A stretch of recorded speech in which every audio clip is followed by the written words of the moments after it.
Good afternoon, everyone, and welcome to today's meeting of the South and West Plan Panel. My name is Councillor Eileen Taylor, and I'll be chairing today's meeting. Today's meeting is being live streamed on the City Council YouTube channels so that members of the public can observe the meeting without needing to be present. South and West Plan Panels deals with applications from the South, Northwest, and West of the city. The aim of the panel is to hear all relevant information from applicants, members of the public, and council officers to help members of the panel make their decisions. Could I now invite members to introduce themselves? As I mentioned before, I'm Councillor Taylor, and I will be chairing today's meeting. Could I start from the left?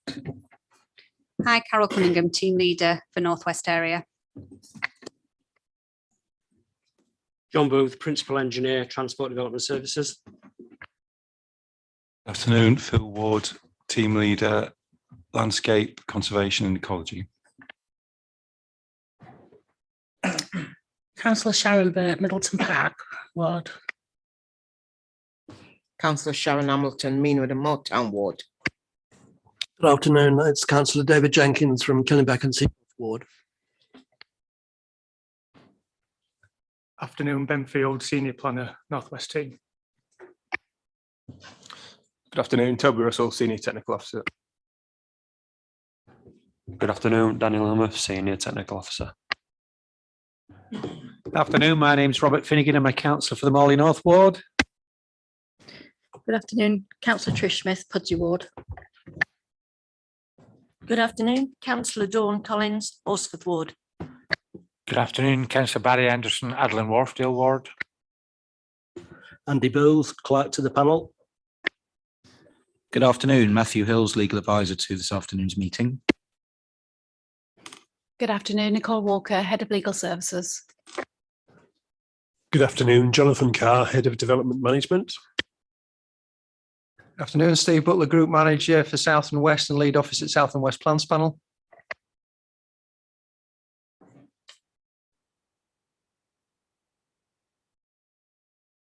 Thank you very much, Councillor Ray. Would you like to introduce yourself?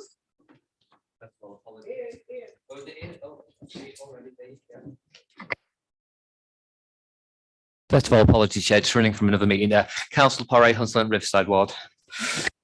Thank you, Councillor Ray. Could we now get on to the agenda? Andy, can I hand over to you? Thank you, Chair. Under agenda item number 1, there are no appeals against the refusal of inspection of documents. Under item number 2, there are no items which require the exclusion of the press or public. Under item number 3, I'm not aware of any late items of business today. Moving on to agenda item number 4, could I ask members if they've got any interest to declare? No. And then moving on to agenda item number 5, we've got apologies from Councillor Reagan. And back to you, Chair. Thank you. I've had some communication from Councillor Campbell. Is possibility he might be here or he might not be here. So we will see how the day goes out if he turns up. So thank you very much. So should we move on to item 6, minutes of the previous meeting? Can I take it? All members read the minutes. Are there any correction? Councillor Collins. Thank you, Chair. I understand that when the objectors gave representation.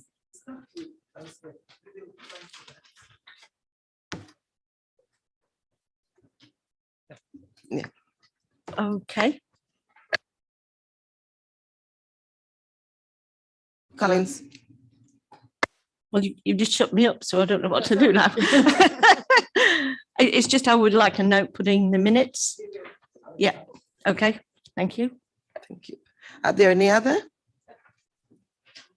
Yes, Chair. I think this is more pertinent. When we looked at the application for Micklefield House, the red line did not include the parking bays. And I think we discussed the fact that even though the applicant was putting those forward as visitor parking bays, they would actually still be fully public parking bays because they weren't actually within his curtilage. So I wonder if we could have clarification in the minutes on those, please. Nicole, would you like to? Can I just address that last? Sorry, Chair, in reference to the point raised by Councillor Collins, I'd have to check this, Councillor Collins, because I think I did refer to it in the plans panel. The 2 bays I think you were referring to were already allocated as visitor bays outside of the site. So they were already there as visitor bays and were to be retained as visitor bays. So we'll put a note into the minutes and I will check it and come back to you with that particular point, if that's okay.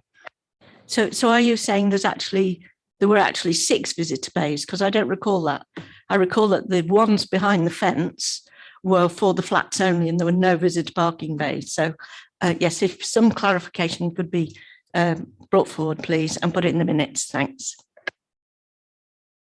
We will clarify and get back to you, Councillor Collins. Are there any other?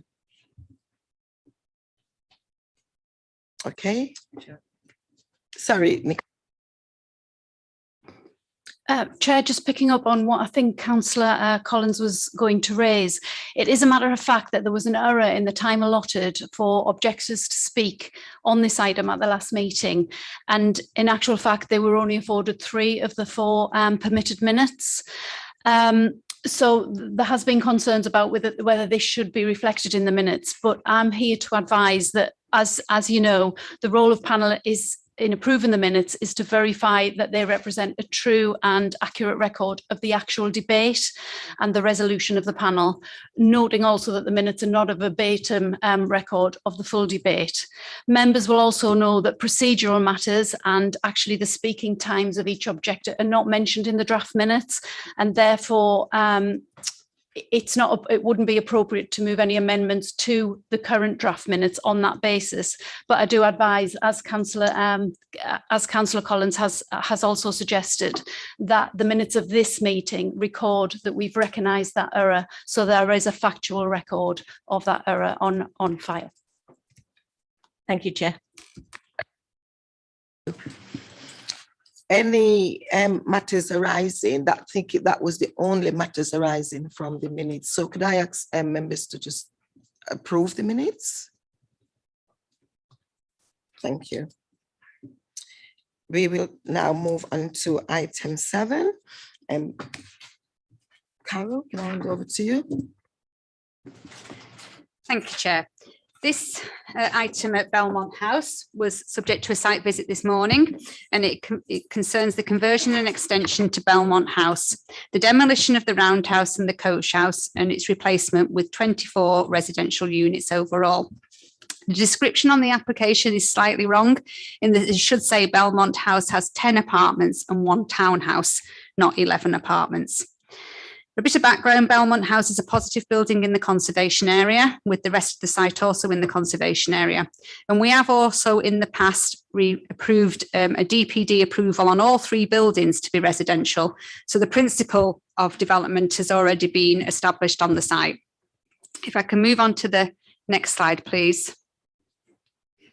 So this is Belmont House, which is here. There's a single-storey extension. Can you all still hear me if I turn away? There's a single-storey extension in this location here, which will be demolished, and it will be replaced by a 3-storey extension. Part of it is only covers up to about here, but we'll look at that in a little bit more detail in a minute. This is the roundhouse, which will be demolished. This is the coach house that will be demolished. And we had a wander around the site this morning. You note all the trees that are on the site. There's residential surrounding. There's a residential property here and here and here and here. Can I have the next slide, please? This is another aerial photograph, but this one is a 3D one, which I thought gave you a better interpretation of the area. And I want you to note the garages that are in this location here, because the coach house is the opposite side.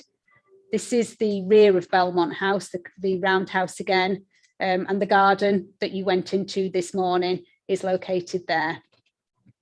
Can I have the next slide, please? This is the garden that you went into this morning. You probably all remember. So what I want to point out on this photograph is that there will be a gabled extension to the rear, which will be going in this location here, which will extend out as far as this gable that you can see there. The extension will go in this location here and results in the loss of these 2 trees that you can see on there. And just for clarity, in terms of its height above this fence, it will go to about here on that chimney. Can I have the next slide, please? This is showing you the flat roofed extension. This is the area that will be extended out to come out as far as this other gable there. And then this will also have a small extension with the stairs to be removed. Can I have the next one, please? This is showing you the property on the other side of the drive. And what I wanted you to note on this slide is that this is the drive that goes round the property and the difference in levels to that property there and the vegetation cover. Next one, please. This is showing you where those garages were on that 3D. So you've got the garages there with Belmont House in the rear.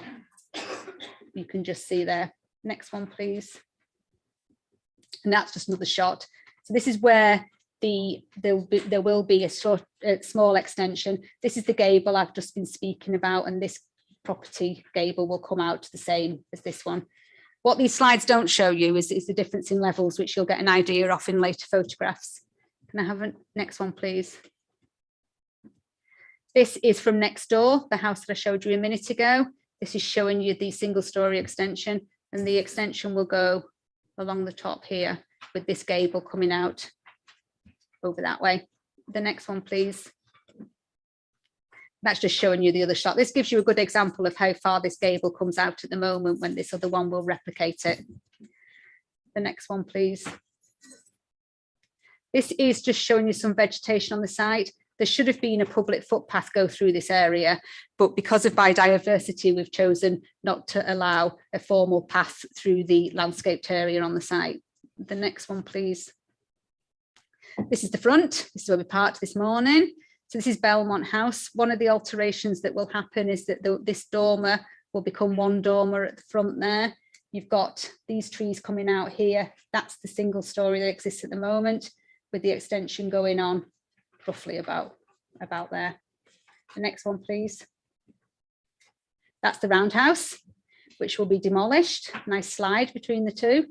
You can see how much lower the roundhouse is from Belmont House, which is there.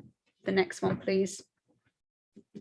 This is another view of the side of where the extension will be going. And I think what I want to appreciate on here is you've seen the view from the garden on an earlier slide. This is the top of that fence that you saw in that garden. So you can see how much the difference of levels is on the property. Next one, please. I'm just going to quickly go around the Belmont House. So this is the gable that will be extended out, and the extension will be going on here. It's the side of the coach house, which will be demolished and replaced. The next one. This is just moving a bit further on with another view of the coach house again. You can see the height differences to the properties to the rear. The next one, please. And that's looking back again. So you can see this gable and single story, which will be replicated in this area here. Next one, please. Where's this one? This is the coach house. And this is the garages that we saw the front of before, the triple garages. So again, you can see the height difference between the land where the garages are and the actual application site. The next one, please. That's the coach house that you saw this morning, which will be demolished. The next one. That's looking back from the coach house. So it's showing you that gable that will be repeated in this area here. Again, note the levels on there. The next one. That's showing you the side of Belmont House. The only difference that will happen on this elevation is this dormer will be extended out a bit further on the top there. The next one, please. That's showing you the coach house, which will be completely demolished and be replaced with an extension that will go probably about there. And it will be a floor higher. I'll show you an elevation of it in a minute. The next one. That's showing you Belmont House from Wood Lane and showing you the entrance into the site. And I think I've got one more photograph. Next one, which is just showing you Wood Lane and the vegetation that's on Wood Lane. This tree is due to come out, not for the development. That's coming out because it's in a dangerous condition. There are 4 trees in total that need to be removed, 3 for the development and this one because it's in a dangerous state. We will be replacing them with a 3-to-1 on site. The location yet to be decided via a landscaping condition. Can I have the next one? So this is showing you the site that's similar to the aerial that you've got at the moment. The single-storey extension is here at the moment where the 3-storey extension will go. The coach house is here. The new coach house will go to about there. And then the roundhouse will be demolished. And if you move on to the next one, which shows a proposed site plan, it'll detail that. So there's the coach house in a bigger position alongside this building that's already there. You've got the extension to the side of Belmont House, and it's 2-storey in this area here, 3-storey in this area there. So from this garden here, it will be a storey less. Then you've got the gable there with the single-storey gable below. On this elevation, I just want to point out that all these windows on all of them meet our neighbourhoods for living in terms of distances to the boundaries and distances to the properties that are surrounding. And that is Bray House, that where the roundhouse is, where the new building is going to go. Can I have the next one, please? So this is the development at Belmont House. We've got some images at the end which give you a better detail of what this will look like. But this is the front that you saw with that 1 dormer now instead of the 2. This is the extension that's going on, which will be built in a light brick and will have glass separating it from the main building. It's subservient to the main building. It's a modern extension replicating materials of I think I've said that already, haven't I? Sorry, light brick. This part of the extension, the gable at the back, that will be built from stone to match the existing building. And I think what I want you to note on this slide is this is the gable that's being built out to match the other. And this is what I want you to note, that you've got a setback on this upper floor. So the gardens will be looking at it that way, which is that elevation, but you have to accept that this upper floor is further set back. And the gardens above will see about there upwards. So on that drawing, it would be about there upwards, above there, from their garden. Can I have the next one, please? This is just an example of the floor layout. I'm not going to say a great deal about it. It's in your package if you've looked at it, just to give you an idea of the size of the apartments that are going to be there. I think in the new extension, at the modern one at the size, you can see the variation in windows, and they are quite small windows going into there in terms of any overlooking. The next one, please. This is the Bray House, follows the same design principles of the extension on Belmont House.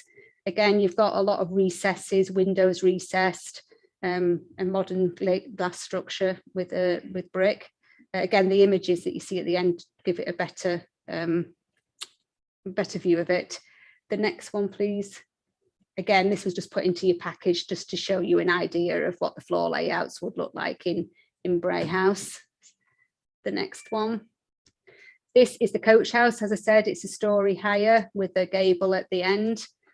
This drawing gives you an idea of how it relates to that building at the back. So you can see the difference in height levels. It'll be no higher than that building that's there at the moment.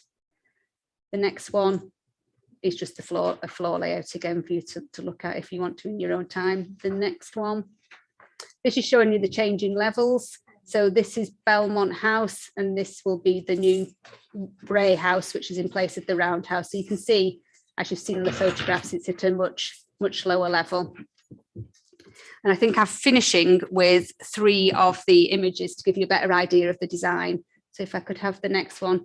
So there's Belmont House.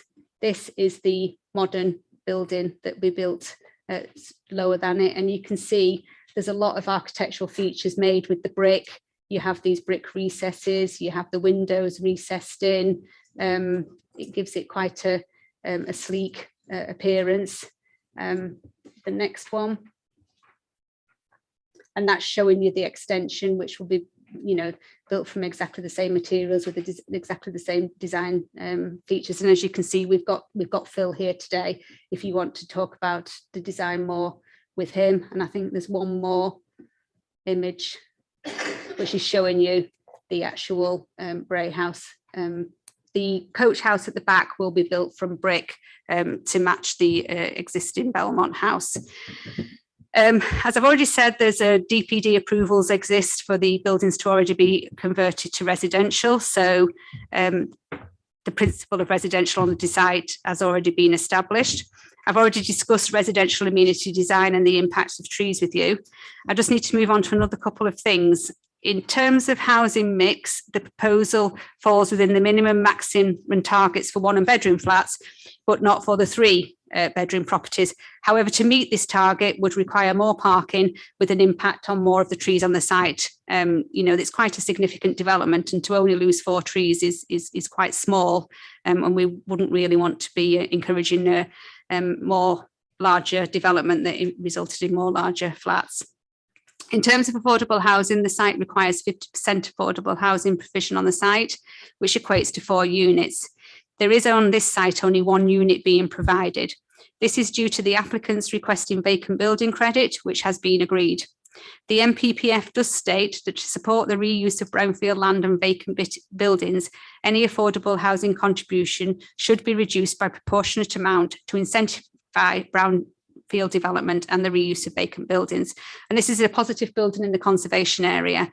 It's in very, very good condition, and we would like to support a use that brings it into a long-term use as quickly as possible before it deteriorates any further. In terms of ecology, the biodiversity net gain will be 11% post-development, which we consider is acceptable. And in terms of parking, it is considered that the parking levels in this sustainable location with a contribution to resident permits is acceptable. Finally, the development complies with policy EN1 and EN2 and meets in some places exceeds the targets. So in conclusion, the recommendation is to defer and delegate approval subject to a Section 106 agreement for 1 affordable housing unit, the green space contribution and a sustainable travel fund, and also the conditions that are set out in the report. Thank you, Carol. We have 2 speakers against the application. We're speaking against. We have Christopher Falkenham and Councillor Neil Walsh. Could you please join us?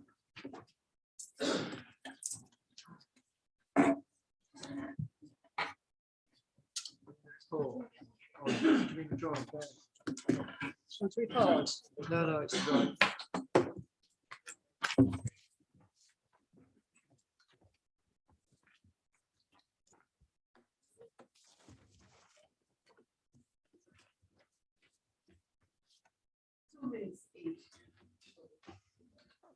Chair, if I may, Mr. Falkingham is going to be taking up the full 4 minutes to speak. I'm here to support him and to field any questions that the panel deems necessary. Thanks, Chair.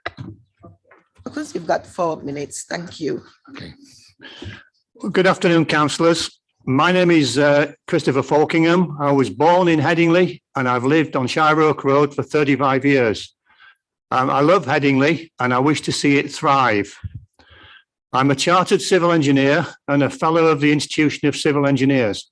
In fact, I used to work as a young engineer in the offices of Belmont House in the early 1970s. I'd like to thank you for the opportunity of speaking to you on behalf of the 18 households on Shire Oak Road and Wood Lane who have objected to this planning application. I'd like to talk to you about the design of this scheme, the communication between the developer and local residents, and the suggested solution to our concerns. The design height of the 3-storey block at the rear of the property is a subject of our objections. Because it is situated at the back of the site, it is too high and too close to the existing properties. It will result in neighbouring gardens and houses being overlooked by new apartments with a complete loss of privacy. It will in fact ruin this part of the conservation area. This, I suggest, is because the developer failed to visit the site to look at the development from the western and southern sides of the boundary before undertaking his design. There was no communication between the developer and local residents during the design stage. The developer did not visit our sides of the boundary, so that he could appreciate what his design would look like from our sides before undertaking his design. If he had done that, we feel that it is unlikely that any caring professional would have included such a massive block at the rear corner of Belmont House. That is why all three local councillors who have seen the site from our sides of the boundary immediately appreciated its massive and overbearing size and have submitted formal objections. I have provided visual aids to the planning department which demonstrate this, but unfortunately they've not been included in your agenda papers, nor were they referred to earlier by your speaker. I have copies here if you would like to see them. I'd like to make it clear that we neighbours are not opposed to this scheme at all. We would like it to be a success, but we need to find a solution which does not cause issues for us 18 neighbours.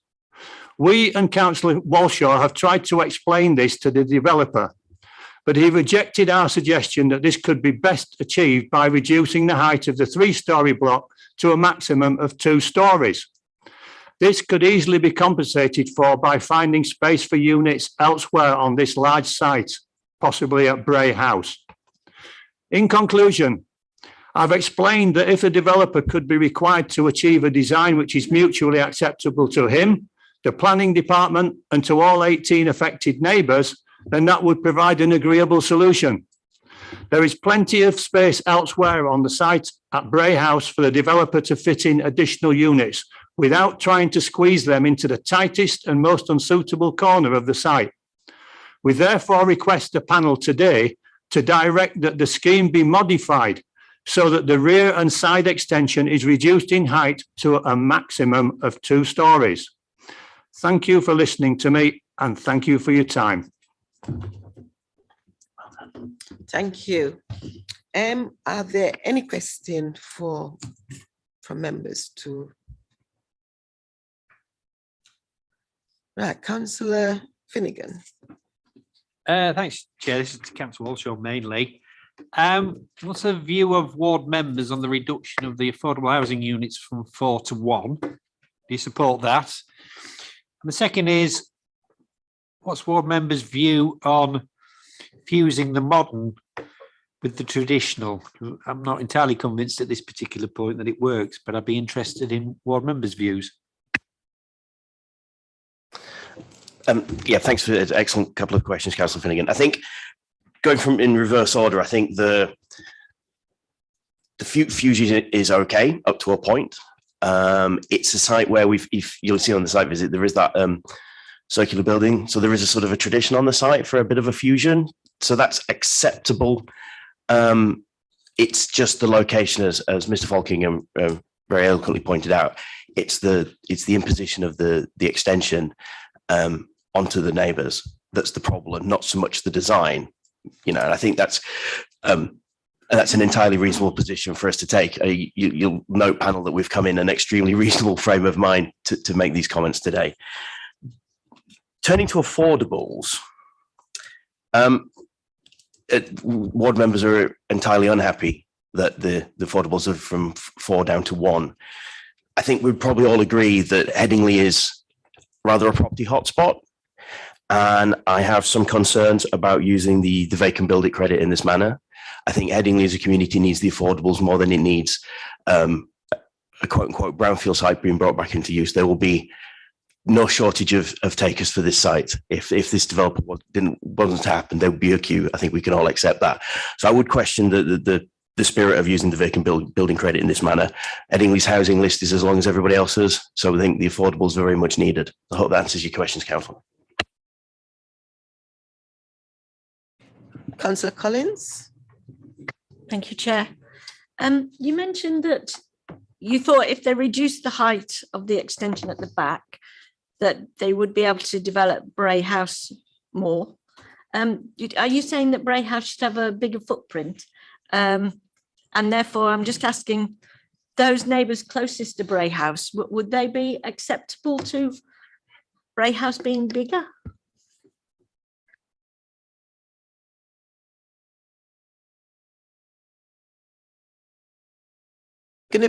Sorry. As far as I can tell, having lived there for many years, the north and east sides of the site would not be affected by any increase in size of Bray House. That is because of the topography.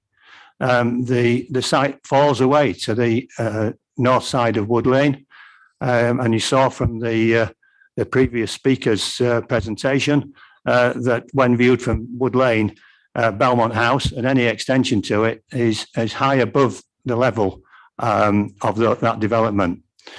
So that to me says that there is space available there. And I feel that from what I've said earlier, that if this scheme had been looked at properly from the start, from all four sides, if it had been, then a solution could have been achieved that would be acceptable to all. So as I've said, I think that the development could be expanded in Bray House without making a three-storey extension in what is the tightest corner of the site. There's no question about that. And you councillors have kindly been today to have a look for yourselves, and you've seen how that existing extension is very, very close to the corner and very close to our boundary. Thank you. Councillor Hamilton. My question is to Councillor Walshaw. Can you explain to me what are the impact on the 18 surrounding houses? And you know, what's the impact? What's the immediate impact on the surrounding houses? Because I went on a site visit today, so I'd like to hear from you. Yeah, thanks for that. It's 18 affected households in that have objected. It's the physical impact. It's the massive, the visual impact and the overlooking of properties, where that's never existed before in such a large degree. And it's also, as Mr. Falking has pointed out, it's a large site where there is an easy design solution to be found, I think, Councillor Hamilton, if that answers your question. So it is quite a lot of the neighbours who've objected to this. It's effectively everyone who's impacted has objected to this. And I think that shows the strength of feeling about it. But I think some of that strength of feeling does derive from the fact that there really is a good solution to be had on this site that doesn't cause these problems. And that's what's disappointing about the application. I hope that answers your question. Yeah, I will follow on from Councillor Hamilton, because that's what I was going to ask you. Had it done, you stated it would be significant impact for the neighbour overlooking through the garden. What impact will the neighbour have overlook the garden? Councillor Walshaw, that was in the councillor's objection. Yeah, so it is that visual impact on a whole row of our constituents' properties, and where they've not had that overlooking before, Chair. And I think it's that impact that is causing the dissatisfaction with the applicant. Particularly, as I've said before, there's an equitable design solution to be had on this site. Everyone's come to this application and being entirely reasonable, I think, and we very much want the site to come forward. And it's an important site for Headingley. It's a prime spot, as I've mentioned. We very much support the principle of residential use, as does Mr. Falkingham and his neighbours. But it's just that we want an equitable solution, Chair. Okay, thank you. Are there any more questions? No, thank you, Councillor.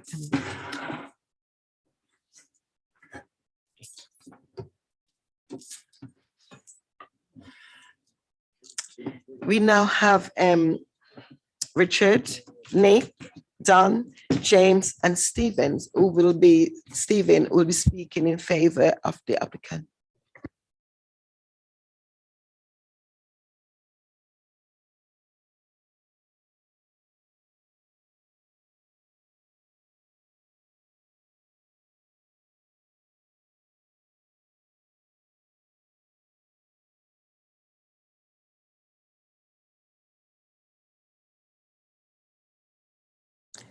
Thank you. You've got 4 minutes to address us. Many thanks, Chair, and good afternoon, members. First, I'd like to thank officers for their assistance and their support for the application proposals, which have culminated in the recommendation to approve. City Council Officer team, including design, landscape, tree, biodiversity, heritage, highways and planning, have been excellent. All have worked collaboratively with us and all agree that the proposals meet the necessary technical and policy criteria, will bring forward quality new homes on a highly accessible brownfield site. Revisions have been incorporated into the design and reflect not only officer observations, but the outputs from the extensive pre-submission and post-submission consultation process, which has accompanied the application. The visual and residential amenity of neighbouring and future residents is secured in perpetuity, whilst creating a residential community with a mix of new homes, including family accommodation, which is within an easy 5-minute walk of the shops, restaurants and other outlets in Headingley. My architectural colleague Stephen will now outline the rationale behind the integrated architectural and landscape design, which has been developed and agreed in partnership with the City Council Officer team. Thank you, Richard, and good afternoon. I'm Steve Tyson from the architectural practice Shaw and Jagger, based here in Yorkshire. As can be seen from the officer's report, the suitability of the site for residential use was accepted from the start of our collaborative discussions. As agreed with officers, we adopted a comprehensive approach to designing an integrated solution for the entirety of the application site, which maintained Belmont House as the key architectural focal point. The relationship of the new build proposals with the host building, Belmont House, has been paramount, and careful planning and detailing has led to a well-conceived, subservient, contemporary, yet sensitive design. City Council officers have played a crucial role in the design evolution and embraced this approach from an early stage, which is reflected in the complimentary comments within the officer's report before you regarding design and aesthetics. With a clear collaborative design strategy in place, the design team has worked closely with all consultees to adapt the proposals. The submitted scheme reflects a number of changes following advice and requests from consultees, including neighbour concerns. Massing and articulation to all elements of the design have been examined and amended accordingly, and the application proposals comply with all technical planning guidance, including amenity distances, overlooking, tree root protection, highways, and the ever more stringent sustainability requirements. These changes have been well documented through an extensive pre-application consultation, with the outcomes detailed within the officer's recommendation report. Architecturally, the proposals are split into 3 distinct elements, with Belmont House at the heart. The coach house replaces the existing redundant building with one of similar architectural appearance, incorporating modern construction standards that will lead to a sustainable residential building that will surpass the requirements established within adopted planning and building control guidance. The marginal increase in height and footprint has been proven to have no adverse impact on the site itself or on neighbouring properties. Bray House and the extension to Belmont House have been developed as subservient elements that respect the host building whilst maintaining the highest standards of contemporary design, reflected in simple detailing, which in its own right adds to the architectural quality. Your design, landscape and tree officers have been instrumental in evolving the design proposals, and we are very grateful to them for their help, assistance and support. The health and well-being of the existing trees on site has been at the forefront of the design process, and the application proposals benefit from tree officer support following extensive design collaboration. The application scheme has been designed and adapted in partnership with the City Council officer team and will secure an inclusive brownfield residential scheme that complies with all technical guidance and delivers a sustainable mix of high quality residential spaces, including family homes that benefit from excellent amenity provisions. Many thanks, Chair.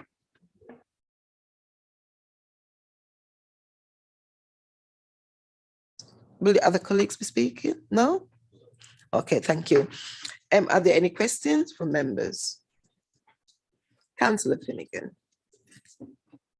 2 questions. One is, how did he consult residents and neighbours?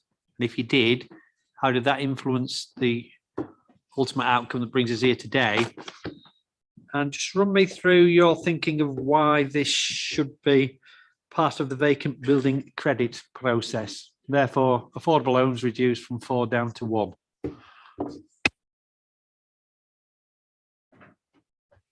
The vacant building credits written into the framework. It's in the framework there to encourage the. Sorry.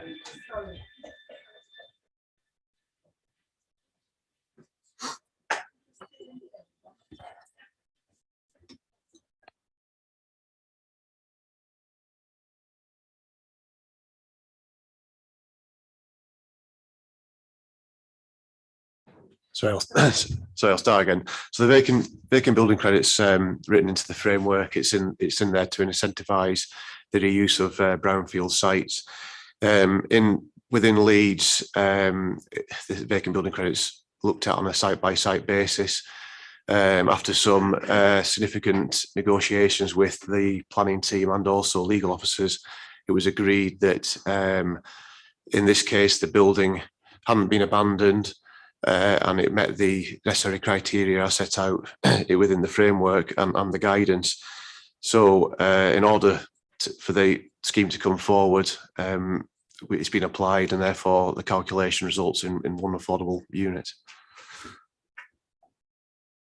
Sorry, just on the second point, in terms of the community consultation, over the course of probably 18 months, there's been two leaflet drops to inform residents of the proposals.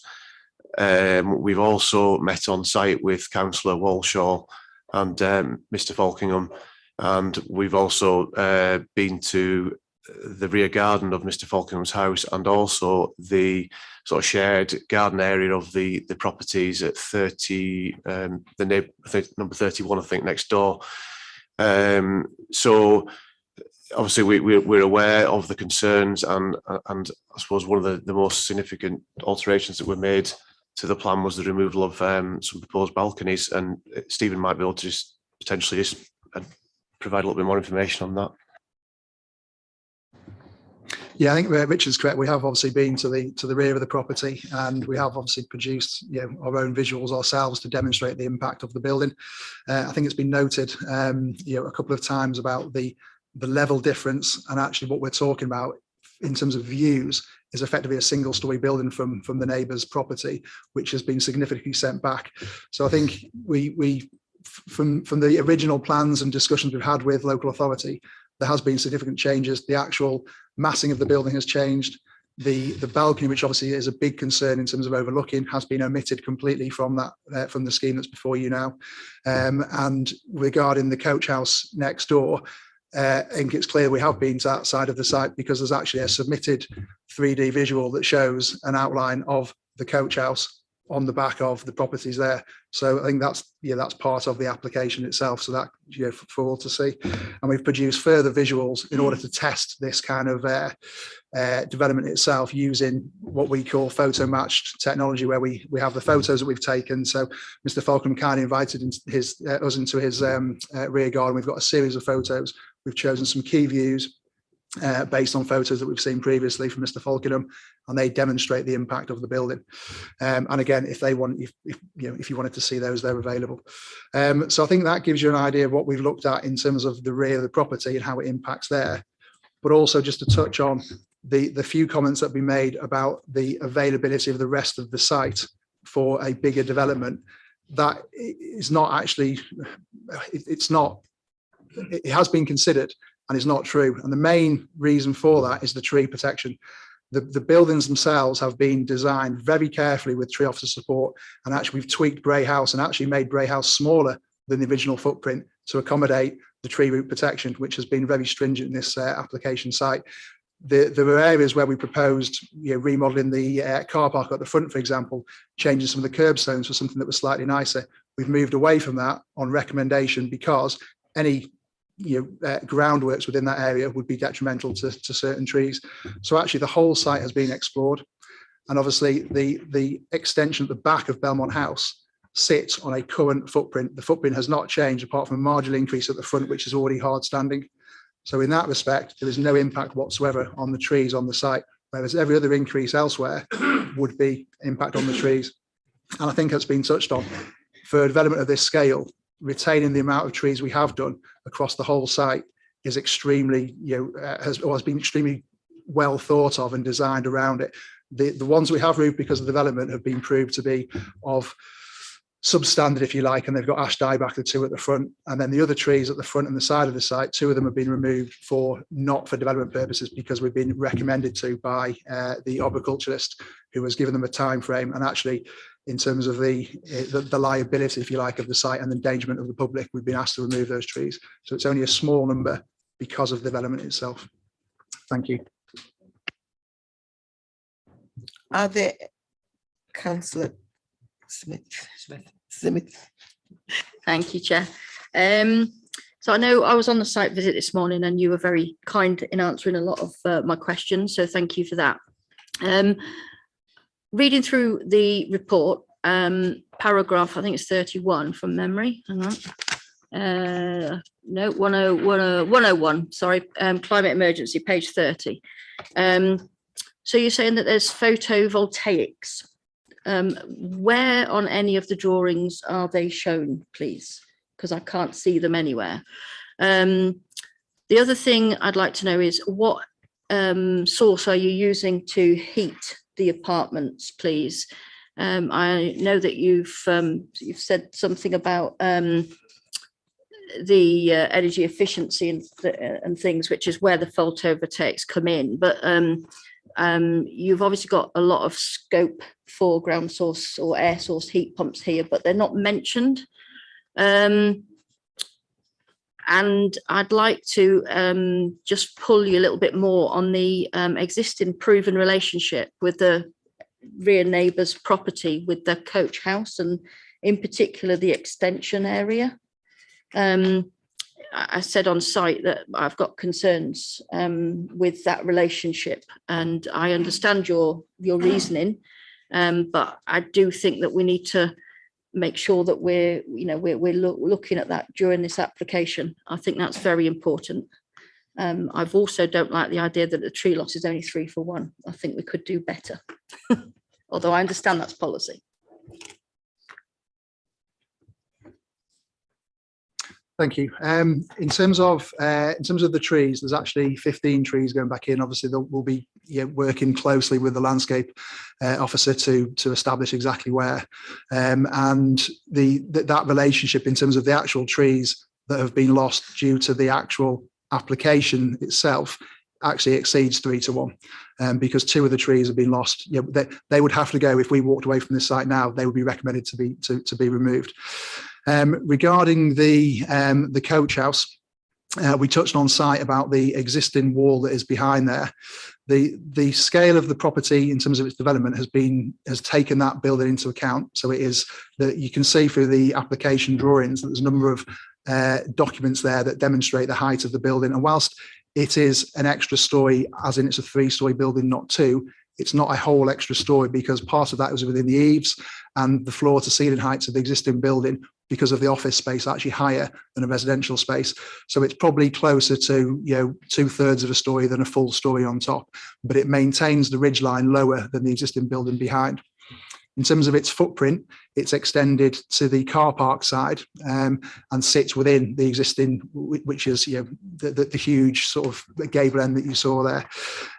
In terms of the actual building itself, there was an engineer that's been on board when this project from a very early stage, which we've had to have because of the impact on trees across the site with the building itself, tree root protection areas. We've got a full management document in there that demonstrates how we can actually physically build the buildings, because obviously building up to a tree root protection area is one thing, protecting the trees whilst building the buildings is another. So that's all documented within the information that's been uploaded. And within that scope of works, the engineer was obviously responsible for maintaining the integrity of the buildings around the site. And prior to any commencement, there will have to be a full structural report done, not just on our site, but on the neighbouring buildings. And they will be, the state of those buildings will be recorded, whether it's through electronic interventions, etc. The kind of technical things that engineers will need to provide for the party wall agreements that will have to go in place with the neighbours, whether it's a full party wall agreement or a legal document that maintains the integrity of their building. Any damages, then the responsibility of the developer. So hopefully that sort of gives you the background as to why we've justified the enlargement of that building that's there. In terms of the PVs, they are noted as verbal comments on the elevations and the plans. The Belmont House itself has a series of flat roof areas, which obviously you can't see from the ground because of the way the building or the small roof elevations around the perimeter obviously a building of that footprint has quite a lot of flat roof areas that are part of the building there. So the PVs will be limited to the flat roof areas, so they're not going to be visible from any of the elevations, which is why they're not shown on the elevations.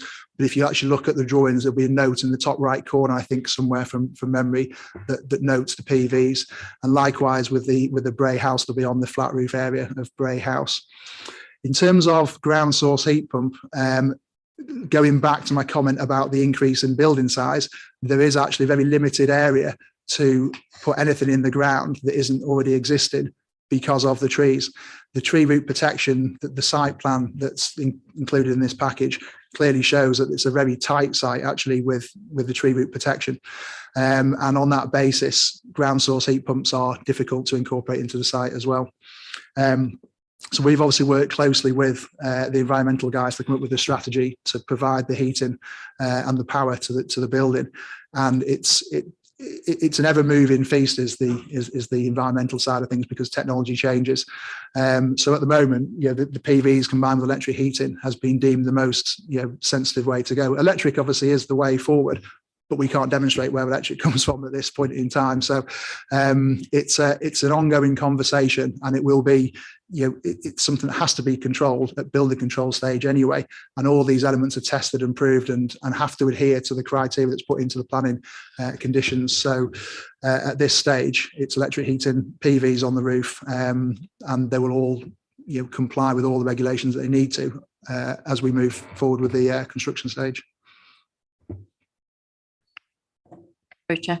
How much of the power do you expect to generate from the PVs, given the limited flat roof area that is actually available, particularly after you've brought your gable end out and infilled the middle section? Thank you. Okay, just in terms of the figures itself then, which has kind of provided me the actual figures. So it will meet to exceed 10% on policy NE1, 10% for Bray House, 10% for Coach House, and 11% for Belmont House, over and above what is required. So that's the actual technical or the percentages. Sorry, Chair. Is that the overall, or is that just for the PVs?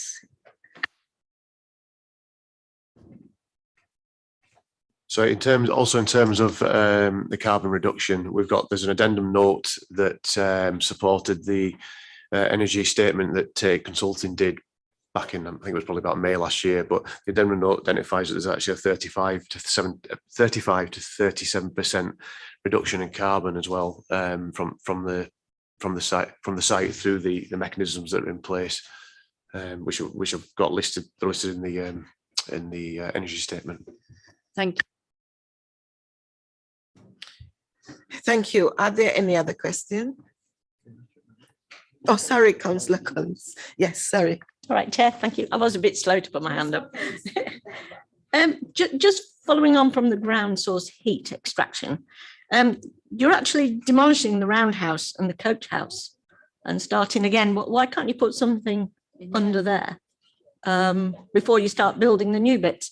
So that's one side question. But my main question is, I'm afraid I don't actually like the design. I know that's subjective and it's my opinion. But when you do look at the image that you've given us for the front of the building, it does look over dominant to the front. And I can fully understand why neighbours to the southwest are extremely concerned about this big box that's going on the back of the house. How many units would you actually lose if you got rid of the third floor on the main house, on Belmont House, and put it somewhere else? Well, why couldn't you put those extra units onto Bray House, as people have suggested?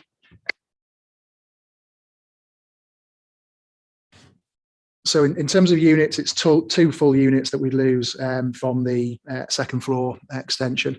And I think, as I've covered elsewhere, the footprint of the additional buildings, we've looked at increasing. We can't because of tree officer support, and we've got to a point now where it is as close as it can get to any tree root protection areas. And in terms of height, obviously there's the building to the east of the proposed Bray House, which then has overlooking issues as well. So the height and the relationship between the house to the east and Belmont House itself has been a matter of discussion with the local authority.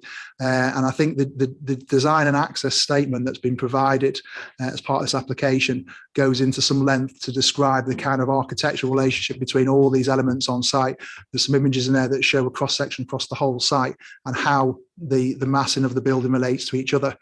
And that's where we've arrived at through the kind of collaborative discussions with the design team and the conservation officers as part of the local authority as well. So it's not just about our design, it's also about the demonstrating the relationship of these buildings. And I think in terms of the design itself, obviously it's not going to be everyone's cup of tea. Architecture is a subjective subject, but I think what's clear in the design, it's the simplicity of some of the elements is what's key in this building. And I think I mentioned on site about some of the brickwork, etc. It's the way that the components will be detailed, and that real elegant solution is what's going to make this building key. And I think you'll see as you walk around these city centres some very elegant buildings that are award-winning buildings that actually, when you break them down, are very simple buildings, but it's the detailing that has made them the architecture important. You'll see some other buildings that may look slightly more impressive at a glance, but actually the detailing is poor and it lets them down. And I think it's that simplicity that then brings Belmont House as a Victorian, and some of the for want of a better description, some of the fancy detailing that's on Belmont House. It allows that to kind of stand by itself with the simple detail in either side of it, with the two bookend buildings that form the Bray House and the extension. So that was the kind of design strategy behind the buildings. Yes, please. Sorry, just adding to what Steve said there and answering your question about the ground source heat pump and air source heat pumps. Due to the constraints of the site, we have investigated ground source heat pumps. It was a conversation that was had very early on in the development of the project. It's not viable, and because of the site constraints, it's not practical in that location. Similarly, for a scheme of that size, air source heat pumps aren't viable. You need a lot of space for the external condensers, and that we found, having looked at the design, it just wasn't feasible.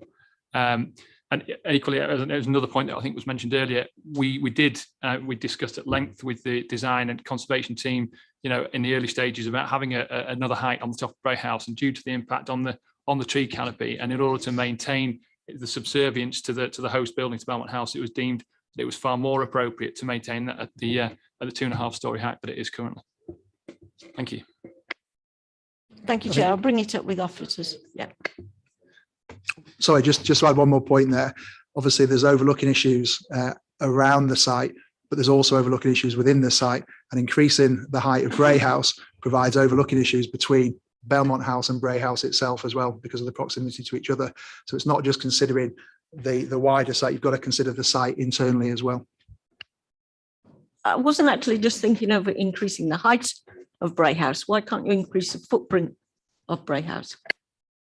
The footprint is set by the tree root protection area, and we were categorically told we cannot go any bigger than the footprint that's there now because of the tree officer's comments on root protection and the arboriculturist report. So it's almost set by the existing footprint of the roundhouse, which is as tight as it can possibly be to root protection. That was a complete no by the tree officer.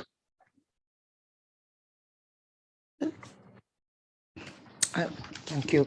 My question, like I said, on site, the roundhouse, why do you have to, why have you planning to knock it down and not rebuild it? Because it's quite pleasant actually to look up there. So, I was just wanting to know why couldn't you rebuild another roundhouse? Is it because of the amount of rooms that you'll need?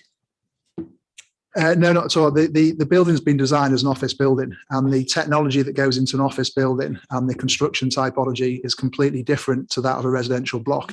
It's over 3 stories, but in terms of office space, the requirements for acoustics and these type elements are different. So in order to provide flats within the roundhouse and separate those flats, there's a whole technical aspect that's almost impossible. The curtain walling that surrounds that building, for example, would be completely removed. You'd be very difficult to provide separation between the flats on various levels. And there's other technical reasons in terms of the construction type that would not be practical or economical to be able to convert that building into a residential property, which is why we've explored, because obviously our first exploration was to convert that building, and indeed we have put a pre-application, a permitted development application in to convert that building. But in terms of the pragmatics of the number of units and the cost of actually converting something, it just becomes unfeasible because of the construction type as an office building, not a residential building, for all kinds of reasons: fire, acoustics, thermal properties, etc., etc. Also, just one more, Chair, I asked on site with regards to the Yorkshire stones. Will they be preserved? Will they be reused? Yeah, so the demolition of the two buildings, we'll try and preserve as much as we can of the stone. Obviously, there's in Soviet terms, you should build a stone building with line pointing, which makes it easier to bring down. That won't be the case. There'll be cement pointing there, and obviously the demolition of that, it's not, we can't hand on heart say we're going to be able to maintain all the stonework. But what we can say is that the replacement coach house and the gable end extension to Belmont House will be done in stonework to match the building. And by match, we say as close as we can. Obviously, a building that's been there for hundreds of years has a number of soot build-up and chemicals that have been there for forever and a day. So replicating that is almost impossible to get it exact, but we will obviously try to get something that is as close as we can be. Councillor Burke. We were on site this morning looking at the extension at the back, and I've reading through the papers and obviously visiting the neighbour's property. One of the main objections is the height of the extension. Could I ask if you had considered at any point in your plans at reducing the height to make it a story less? I think in terms of the building itself, we've looked at all sorts of options for the site, but it's constrained within the existing footprint. And obviously, to get the kind of the numbers and to generate the site as a commercial entity, we've had to look holistically across the whole board. Originally, we had a bigger footprint at second floor as well, so we have conceded the size there. And I say that there was documents that we've produced and given to the local authority a number of times on a number of occasions. The final presentation set is of the final drawings, if you like. But prelude to that, we've submitted a number of drawings to the planners, which describe how we've changed it. So we've kind of had big red notes on our drawings showing this floor reduced by 50%, which is what the top floor was reduced by 50% from our initial application drawing and the pre-application drawings. And along the whole site, including Bray House, including the coach house, we've documented these, and those will be available because they've been sent to the planners as physical, mathematical numbers, if you like, that show how we've reduced every area along this kind of path, if you like, that we've taken to get this final set of drawings. So that's, as I say, we've conceded a number of items, and obviously during the planning, we've taken off the balcony that was on the first floor area, access from the second floor area. And I think the key thing in terms of, Richard touched on it before, is the amenity distances. Not only the distances, but also the angle. In terms of actual the technical guidance that is provided for developers and householders, etc., and developing, whether it's a housing estate or something like this, is very kind of diagrammatic. It gives you a set of numbers, whether it be 21 meters, 15 meters, 12 meters, etc. And you will note that we far exceed all those numbers.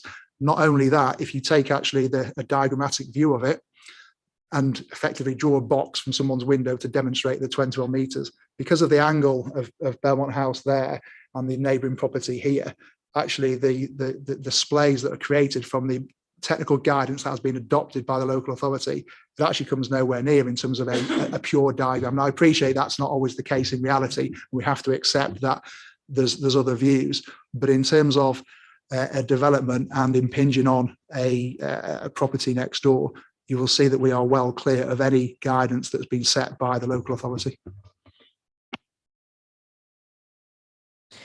Thank you very much. Most of my questions have been asked and I won't go over it, but and the consultation responses, let's say the combined authority and the police request, especially the police request, if this application granted, will you be willing to oblige with those requests? Absolutely. Yeah, no problems there. Yeah.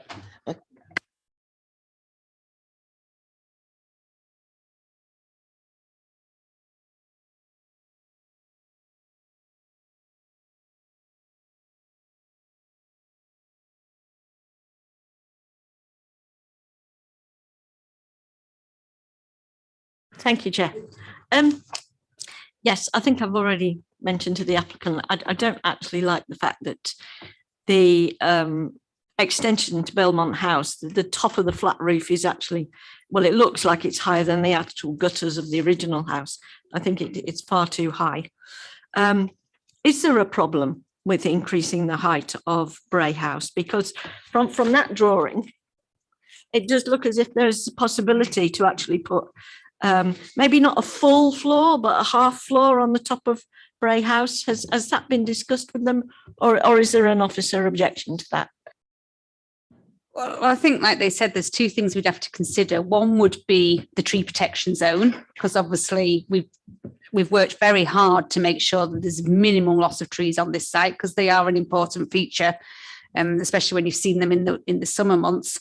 And secondly, we'd also need to make an assessment on its impact on Belmont House, because Belmont House at the moment is the important building on the site, and we need to make sure that remains. So, you know, we'd have to assess it really. We'd have to get drawings to show what another floor looked like and what impact that had on Belmont House. But I think we already know it would have an impact on the trees, because that's already been mentioned before.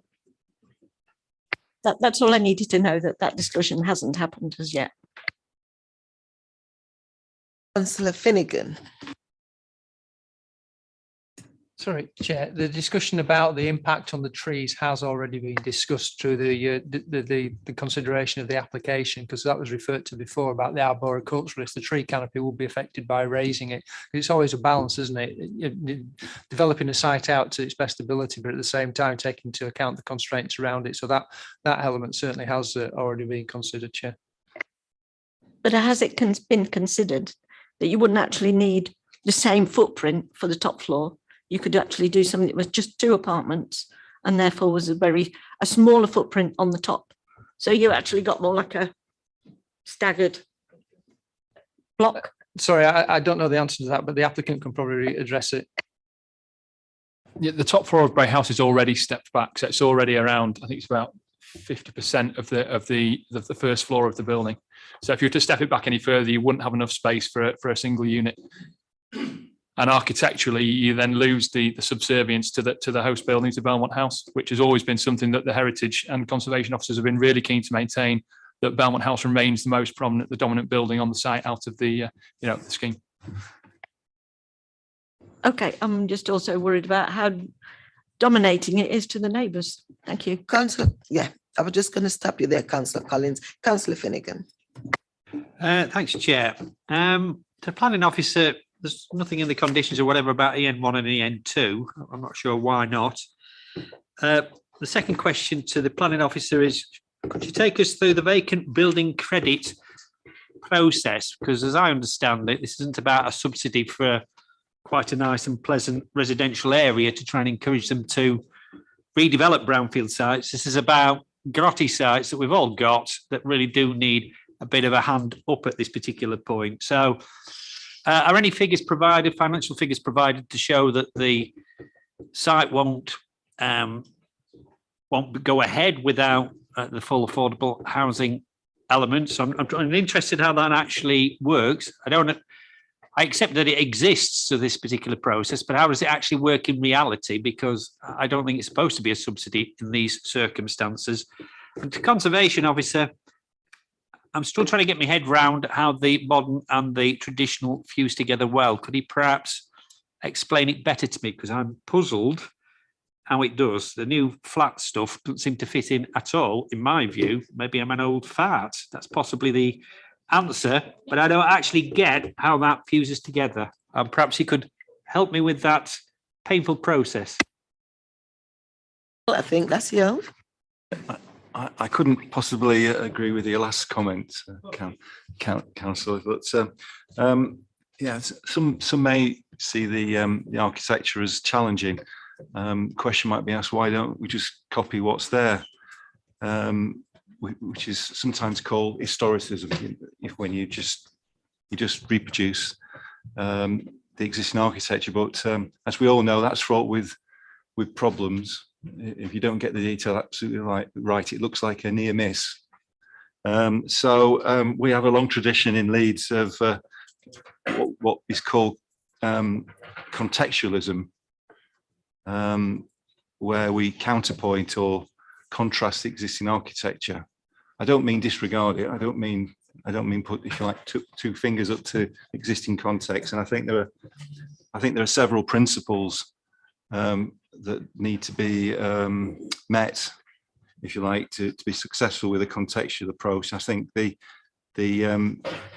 new buildings have got to be informed by the significance of the context. I think they've got to sit happily in the pattern of existing development, respect the important views, the scale, use materials which are high quality, and create new views and juxtapositions. And my assessment is that the extension to the building and the replacement building for the rotunda, the roundhouse, does that.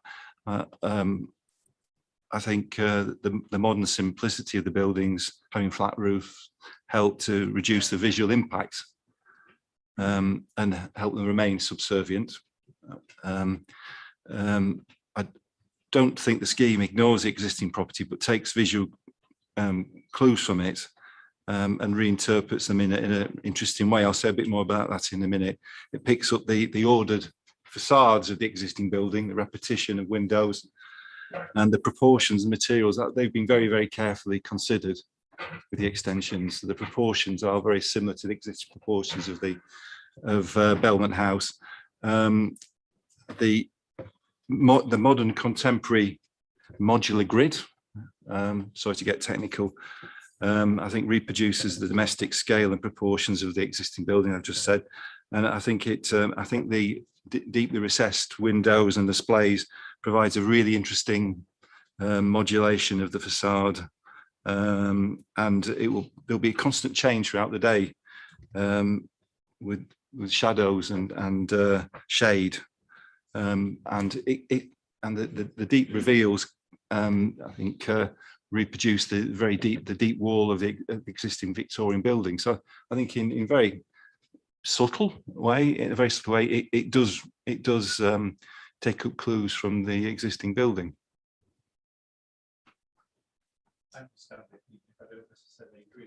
No.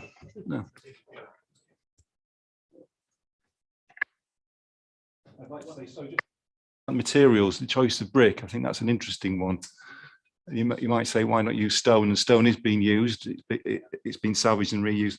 But I think the smaller unit of the brick, I think, will make the building subservient to the deep courses of existing stone, and pick up the tones and the hues and the textures of the stone as well. Matt, do you want to come in? Thank you, Chair. I thought it might be helpful if I just discussed vacant building credit and where it comes from. If we take decision making right back to the very basic level, I suppose, we're told that we must determine, or you must determine, sorry, planning applications in accordance with the development plan unless material considerations indicate otherwise. So the relevant policy in our plan, as members will know, is policy H5, which deals with the affordable housing requirements in Leeds. However, the material consideration is the vacant building credit, which is found both in the NPPF and the NPPG as well. Both the NPPF and the NPPG are material considerations in your decision making. The NPPF in particular, as members will be aware, is something that carries significant weight.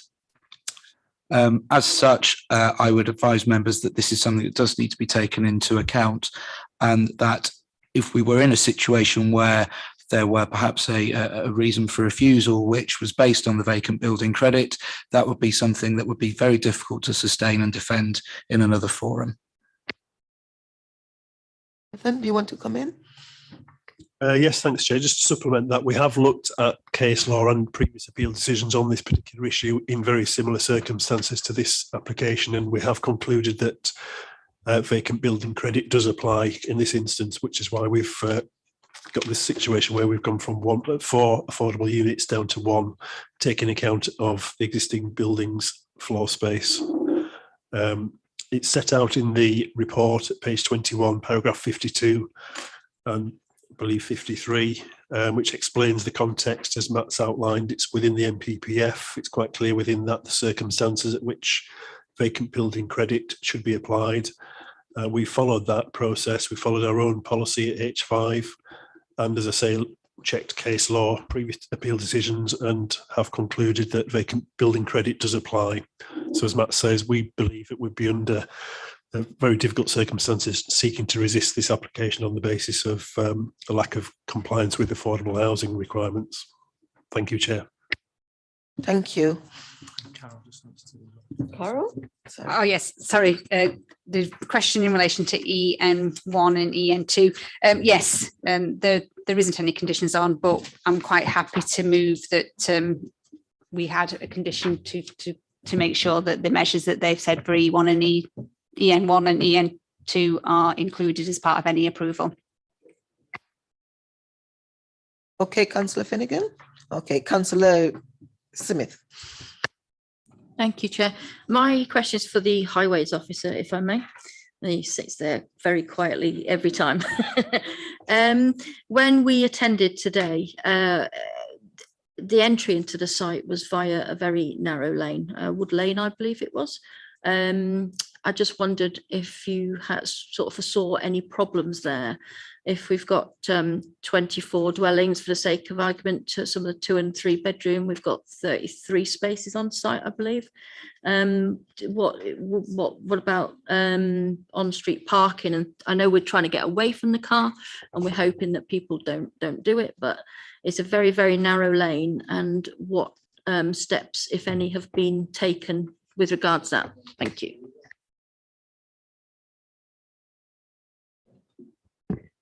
Thank you. 33 spaces on a site like this complies very closely with the street design guide and our parking SPD, which expects housing developments like this to provide between 1.25 and 1.5 spaces per dwelling to accommodate visitor spacing as well. Wood Lane is very narrow, or quite narrow, but there are parking restrictions along that part of Wood Lane as well, because there's a school there and there's quite a lot of activity. So swept paths have been done to show that the site can be accessed by refuse vehicles, and that all works. Is that okay?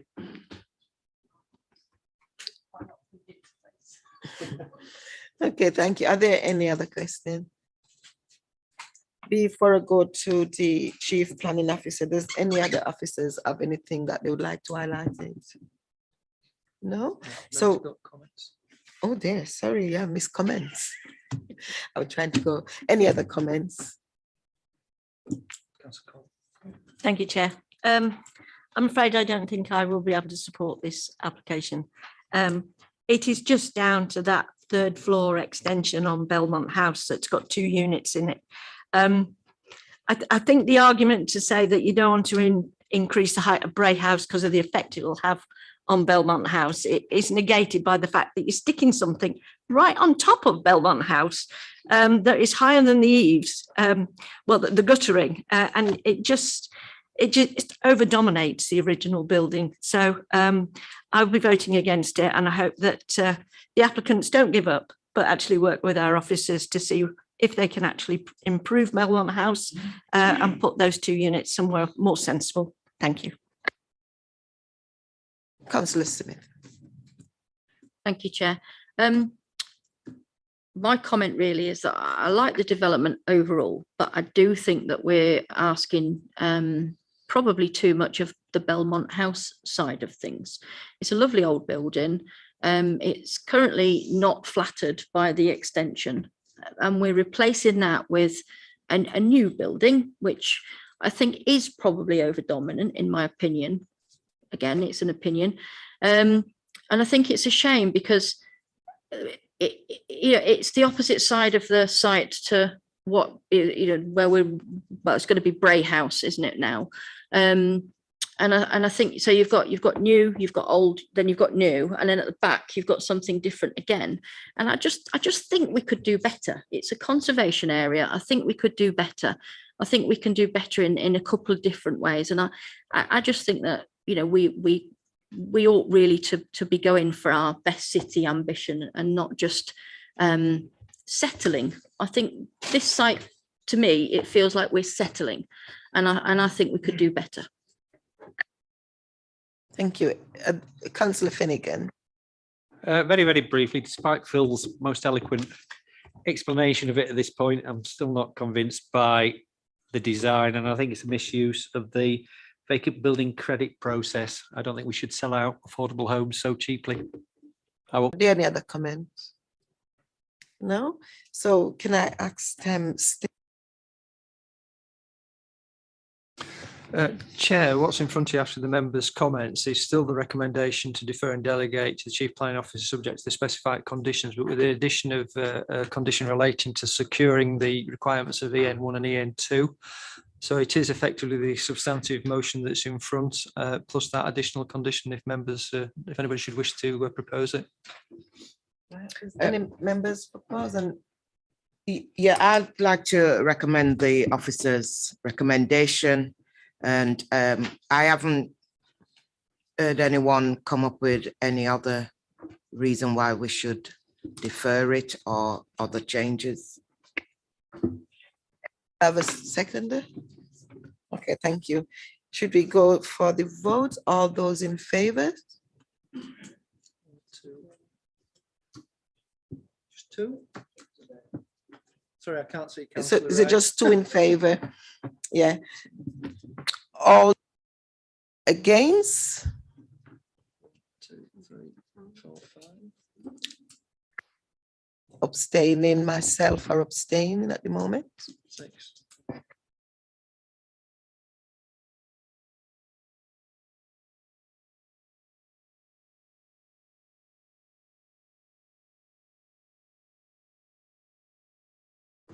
Chair, in these circumstances, we need another proposal from the members as to how we would like to take this forward, because the substantive motion is not being carried. Sorry, Jonathan's just reminding me that the options are either deferral if members want us to discuss further with the applicant, because there's been reference to working with the applicants, or refusal. I'm seeing some nods to my right. So is the question that this is deferred for officers for further negotiations with the applicant, particularly relative to the extension to Belmont? I'll propose that. Belmont House and the general design. Could we have that with the proviso that it comes back to us, please, as well? Was with the intention. That Councillor Smith and second by Councillor Collins.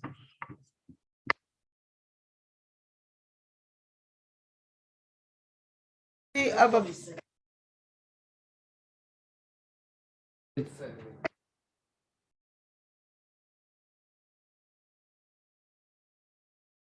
Sorry, see what the panel's vote is on that.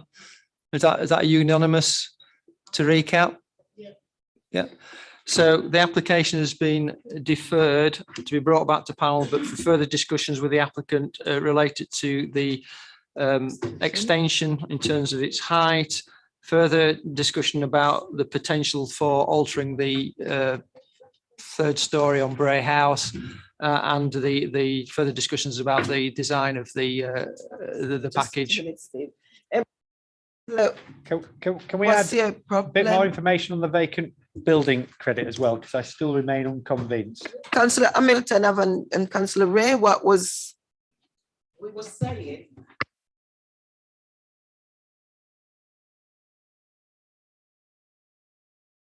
nobody suggested defer and delegate, and then we had the vote. And that's what I thought we were voting for, but it's been proposed and seconded after the vote. Okay. Yeah, you know, that's all I was saying. Sorry, We voted, didn't we? What Sharon's trying to say, so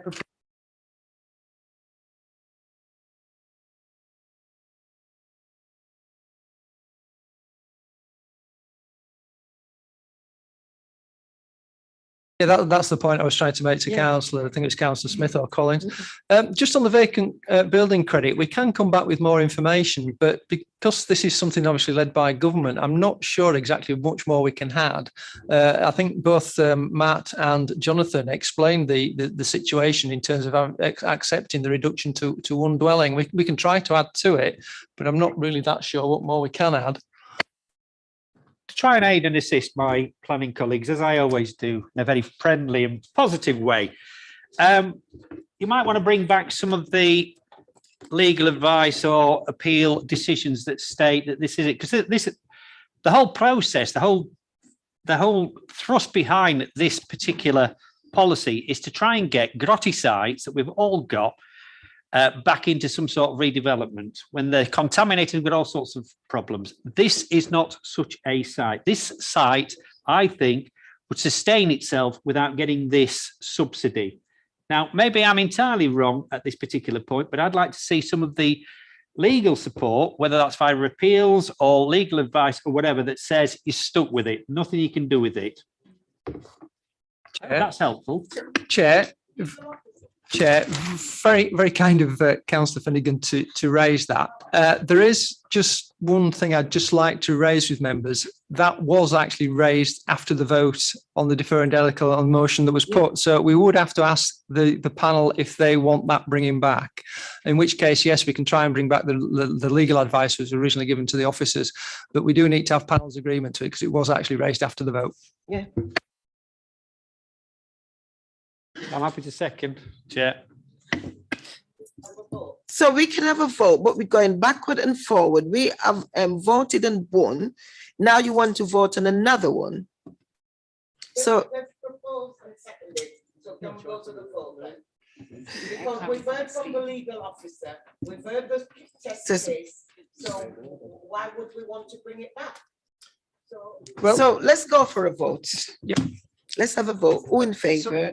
Sorry, Chair. Yeah, just in simplistic terms, I understand completely what Councillor Hamilton is saying. The simple matter of fact, does the panel in majority support what Councillor Finnegan suggested? Therefore, I'm asking for the vote. The vote is, do we support the addition on the vacant building credit that Councillor Campbell, God, I've lost it now. Councillor Finnegan asked for. Go have a vote. Please show of hand who is in favour of Councillor Finnegan. 1, 2, 3, 4, 5. All those against? 1, 2, 3, 4. So it's carried.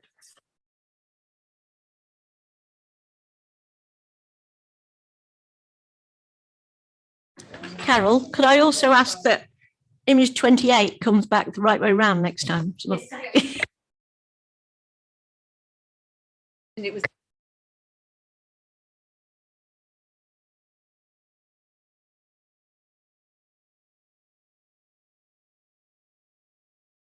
the officers, chief officers summarize. Oh, promoted again, Chair. Lead officer. promoted again. It's fantastic. I wish you just got the money to go with it. That'd be quite nice, wouldn't it? No, sorry, Chair. Just for absolute clarity, the application has not been approved as the officer recommendation. It has been deferred for further discussions with the applicant regarding the extension, the potential raising of Bray House, and also for further information about the materials, design, and the vacant building credit. And it's to come back to panel. Thank you. Thank you. Yeah. Can we have 10 minutes comfort break before we start the next one? Thank you.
we will go straight on to item 8. And Adam, can I hand over to you?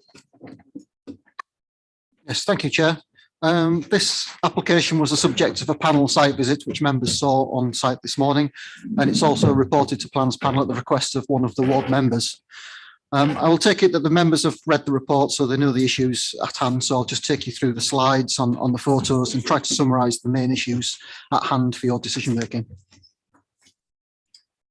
This is the red line site plan that we can see before you.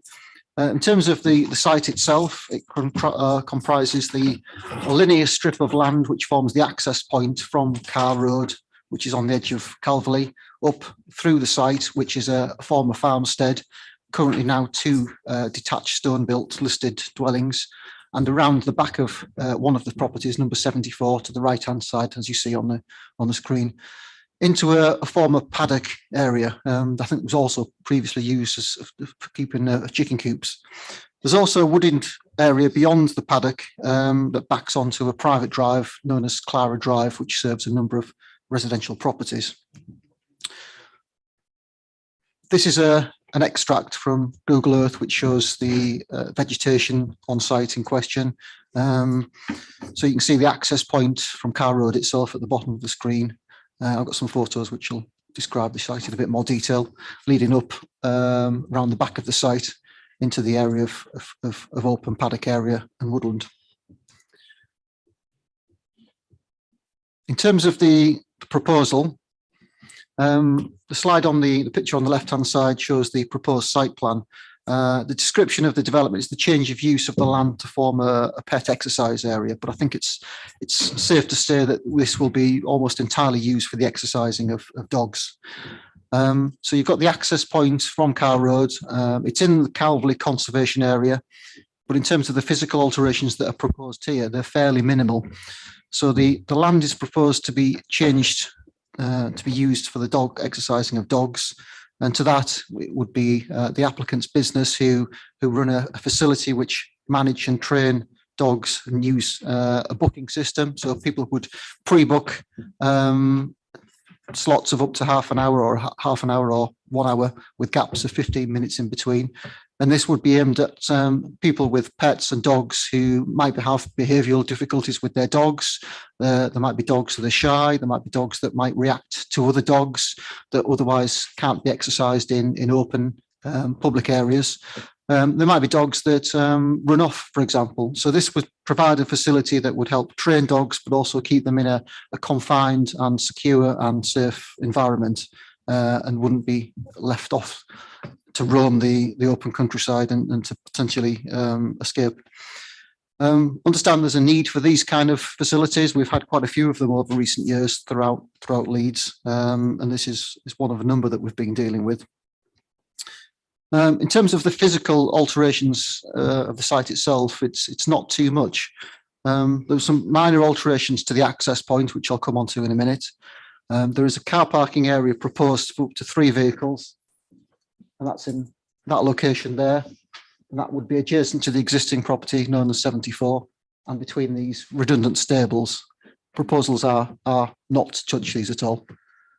And then there are a series of post and rail fencing which enclose the main paddock area. That was a more open green area of land that we saw on site this morning. And there is some more stock-proof fencing that would be located within the woodland area to stop animals escaping out onto the adjacent property, which is number 28 Clara Drive there, and more importantly onto the drive itself. So those fences would contain the dogs and would be set in from the boundaries.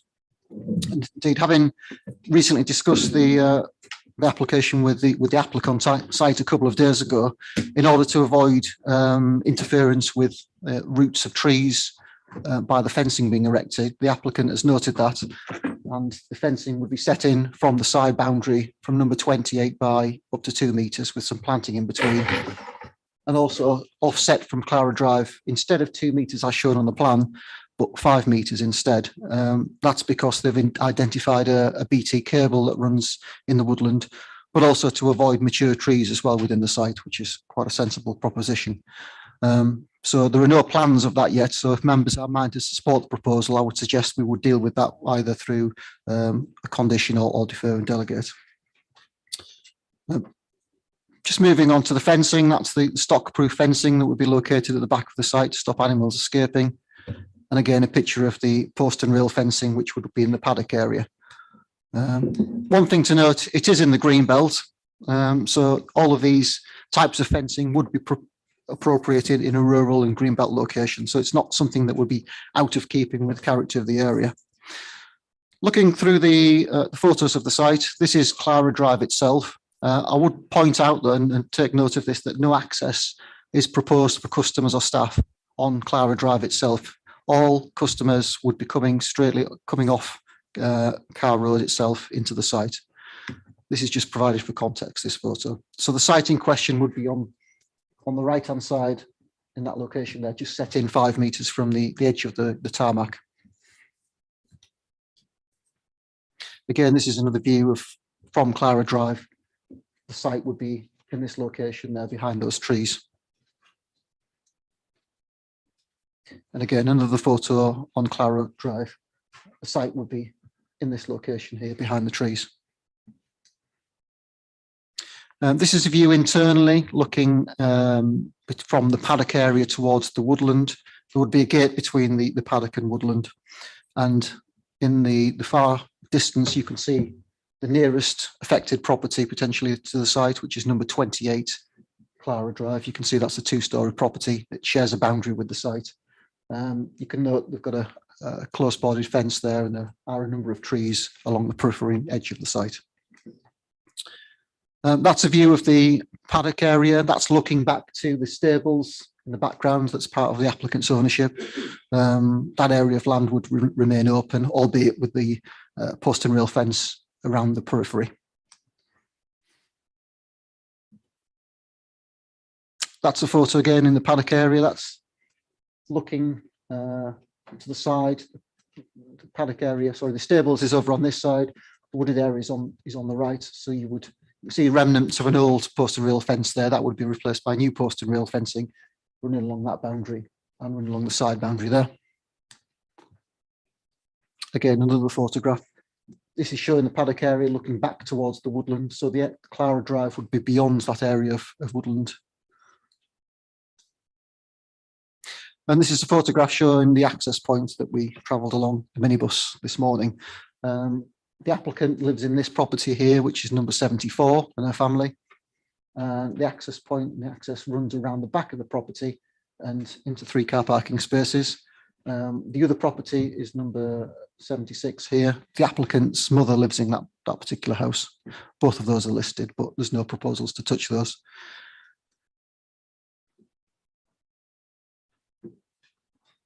Turning to the access point here, this is looking left as you come out of the access point onto Car Road.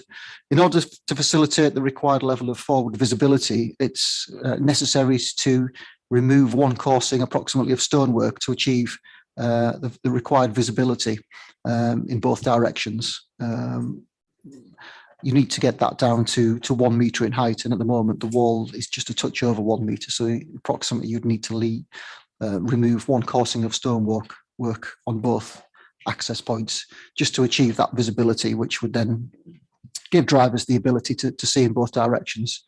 One thing to note, Car Road, it's a 40-mile-an-hour limit. It's relatively straight as well, so visibility is good, but it would be a requirement to provide that forward visibility.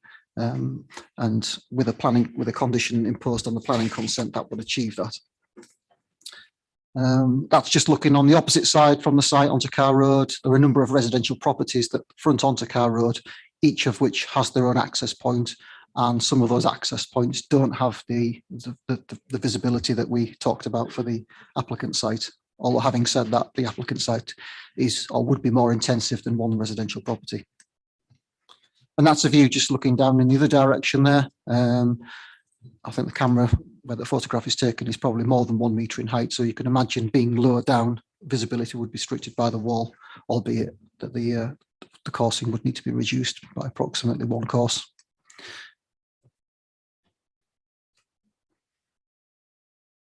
That's just another view in Clara Drive, just showing the woodland area that we talked about before. There are a number of wooded areas behind Clara Drive that it's prevalent and quite popular with dog walkers in the open area. That's something that currently takes place at the moment, but that is on the opposite side of Clara Drive to the application site. And that's just a view looking at the access points that we viewed this morning.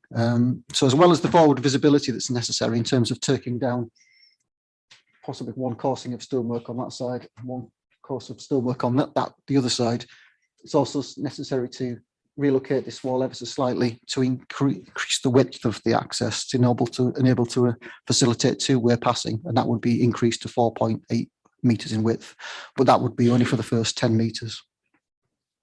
So in terms of the main issues for members to consider here, first of all, it is in the green belt, and green belt policy sets out a number of circumstances and exceptions, which sets out what is appropriate and inappropriate development. And for uses of land such as dog exercising areas, officers are of the opinion that this is a form of outdoor recreation, and that's an appropriate form of development in the green belt, paragraph 150. So officers in principle think that this is an appropriate use in the green belt and have adopted that similar approach in other dog exercising areas across the city.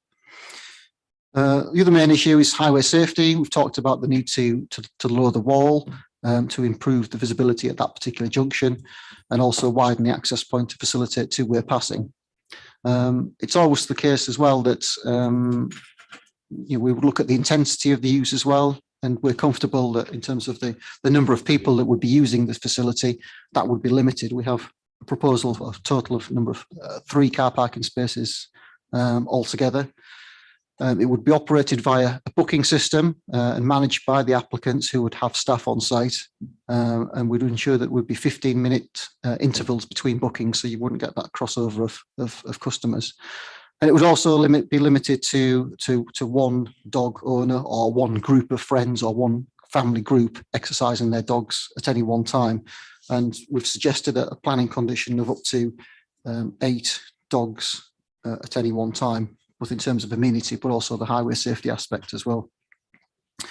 Another aspect and consideration is the impact on the heritage assets. It's in the conservation area. We've got listed buildings nearby, but given the limited infrastructure and physical interventions that's required, i.e. only the post and rail fencing, then those proposals have very, very limited impact on heritage assets and wouldn't be harmful at all. I think one of the main issues, I think the members were appreciative this morning, and given the number of objections we've got from local residents, is the impact on the living conditions of local residents, particularly those that share a boundary to the site and in close proximity, and those in particularly on Clara Drive. It's difficult to try and quantify noise associated with the barking of dogs. Noise is a material planning consideration, of course, and we have to go to the MPPF paragraph 185 for advice and policy on noise. And it talks about planning decisions should ensure that new development is appropriate to location, taking into account the likely effects on the living conditions of neighbours, as well as the potential sensitivity of the site or the wider area, and the impacts could arise from the development. In doing so, they should mitigate and reduce to a minimum potential adverse impacts resulting from noise from new development, and avoid noise giving rise to significant adverse impacts on health and the quality of life. It also includes a footnote and references another document, the explanatory note on noise policy statement for England 2010.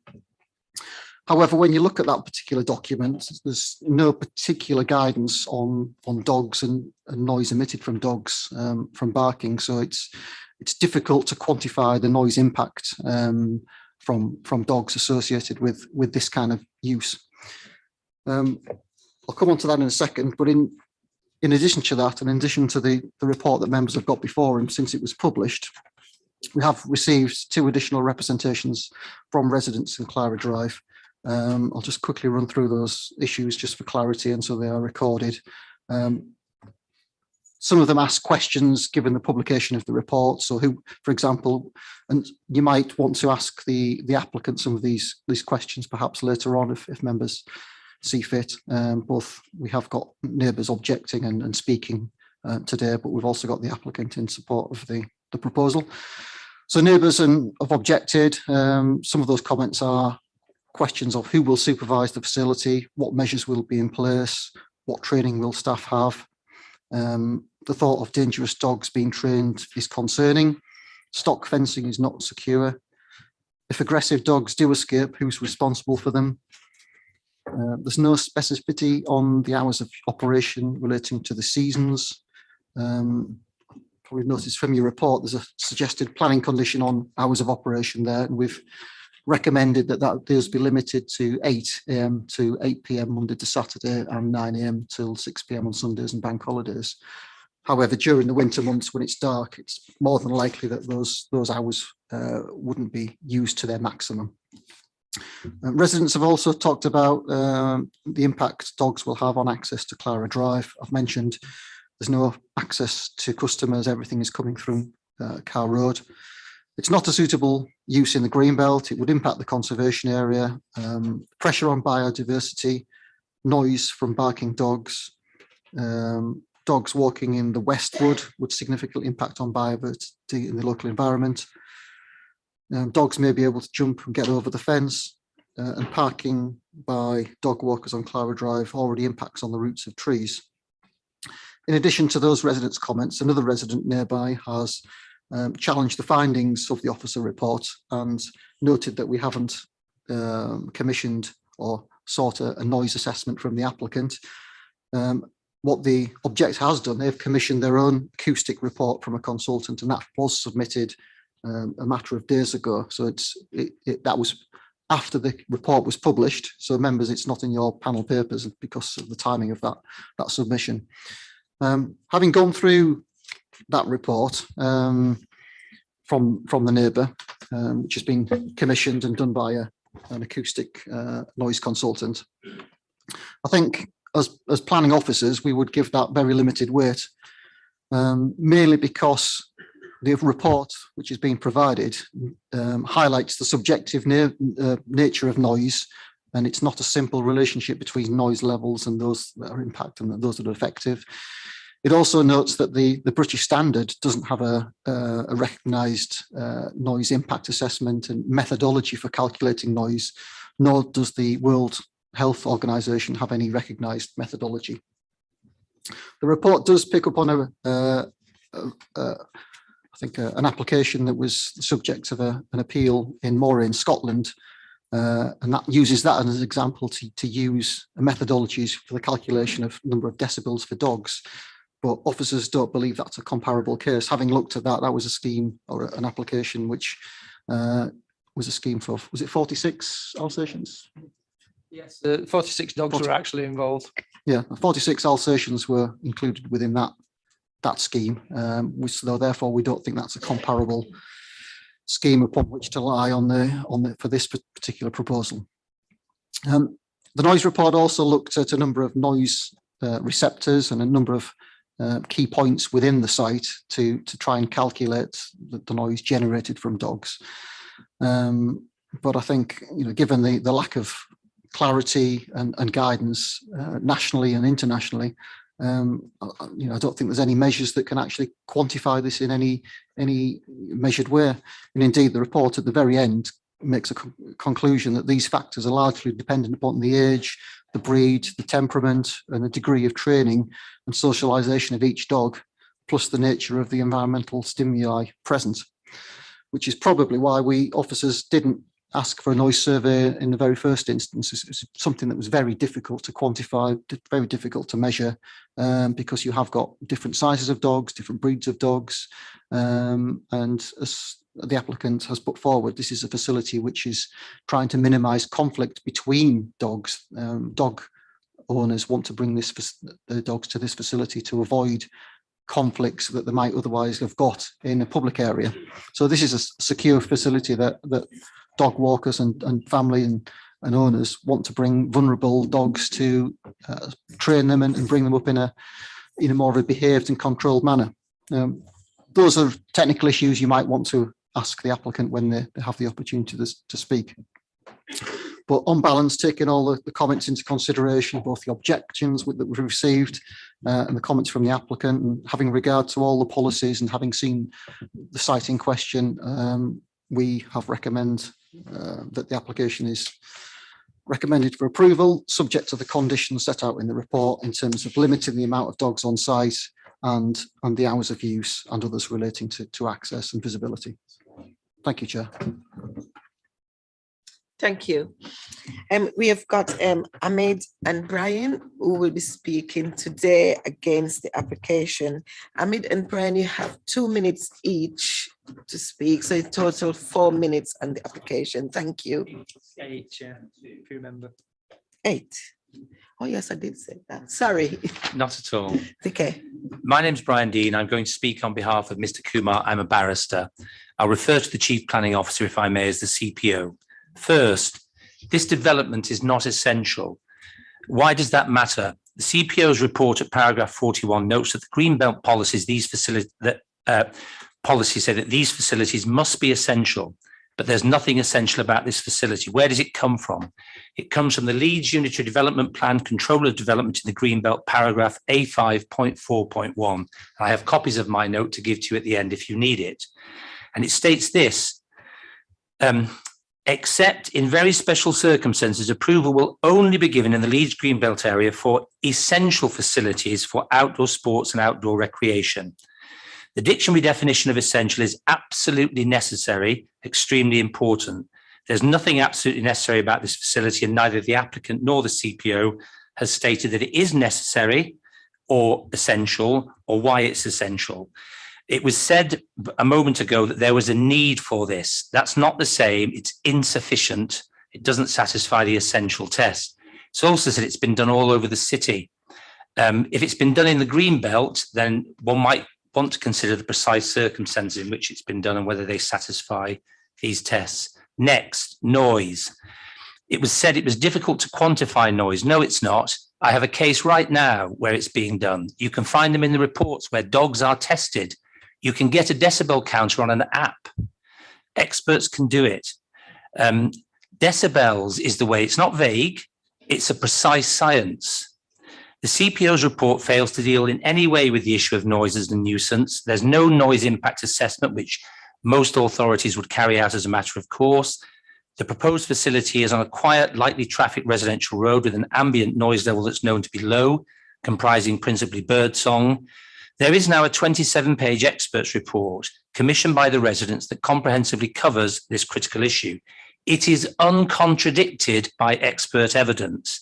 The comments that have been made today are insufficient, I respectfully submit, for you to reject the weight of the report. It's not been considered adequately or at all, which I respectfully submit is a material deficiency in the report. The thrust of the experts' report is that the noise of only 4 dogs barking, never mind 8, will be the significant observed adverse effect level, which is the highest category of interference set out in the National Noise Policy Statement. I have a copy of it too, and by the World Health Organization. It's the level of noise exposure at which significant adverse effects on health and quality of life occur. The report must, in my submission, be given very significant weight. The CPO's report is materially deficient because he's failed to consider noise despite the fact he should have done so. And I say that because the noise policy statement says needs to consider. The facility's proposed hours of operations are very long. 12-hour day starting at 8 a.m. on a Saturday, for example, 9 a.m. on a Sunday or a bank holiday. Contemplate it for a moment with 8 dogs. If dogs bark early in the morning or late at night, or 8 dogs bark in unison, the residents will suffer an irreversible loss of amenity and an irreversible nuisance. The applicant recognised this activity may well cause nuisance in her original application, if you look at it.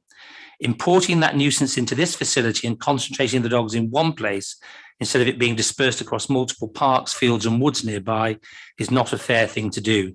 And there's no proposed noise management plan. Nuisance will be compounded by the lighting issue. In winter, it could be 4 hours, about an hour in the morning, about 3 hours in the evening between 4:35 and 8. There's no plan for the erection of a lighting system, which means People will use torches or mobile telephones, or worse, there'll be an application for lighting in due course. Next, this is a business. The application is to change the use of land to that of outdoor recreation and claims that the proposed use would fall within a reasonable translation of that phrase. The CPO agrees. Indeed, in his report on the first page, he calls it pet recreation. That's not the test. It's human recreation, not about recreation for dogs. Mrs. Goodall knows the outdoor recreation can be an exception to the rules. If she cannot get the facility categorized in this way, then it will be prohibited and this application would fail. The real and principal purpose of this proposal is to run a business, but the applicant knows that a business per se will not be permitted in the green belt or in a conservation area. Indeed, the application would have to be made under an entirely different section. There is a business already in existence, Appley Dogs and Cats, that Mrs. Goodall has, and this is an extension of that business. Outdoor recreation as a definition does not cover all ways in which a person can enjoy recreation in the broadest senses. If it did, and it was so broad, it would create the possibility of uncontrolled changes of use. In paragraph 41 of the CPO's report, he states, officers are of the view that such activity does represent recreational use, e.g. walking, obedience training, and agility pursuits. Again, it seems to be focusing wrongly on the recreation of dogs. Whilst walking a dog may constitute recreational activity for the owner, this proposal is not creating a facility just to walk dogs, but to train them in obedience and agility. Next, hardly anything left. The character. This is a greenbelt area, a local conservation area, a quiet residential area consisting of private roads lined with trees and an area of historical significance with a landscape steeped in agricultural history. The land has survived virtually unaltered since 1755, 268 years. The proposed development will mark the first ever serious incursion into this historic field pattern and would likely change the character of the area forever. If you add it up, the fence is about 200 metres long, 6 foot high. That's time, Chair. May I finish? Yes. Thank you. It sets an uncomfortable precedent. Sorry.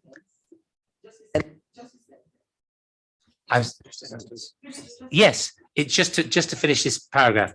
It sets an uncomfortable precedent likely to lead to what is known in planning as death by 1,000 cuts, namely one inroad marks the start of many.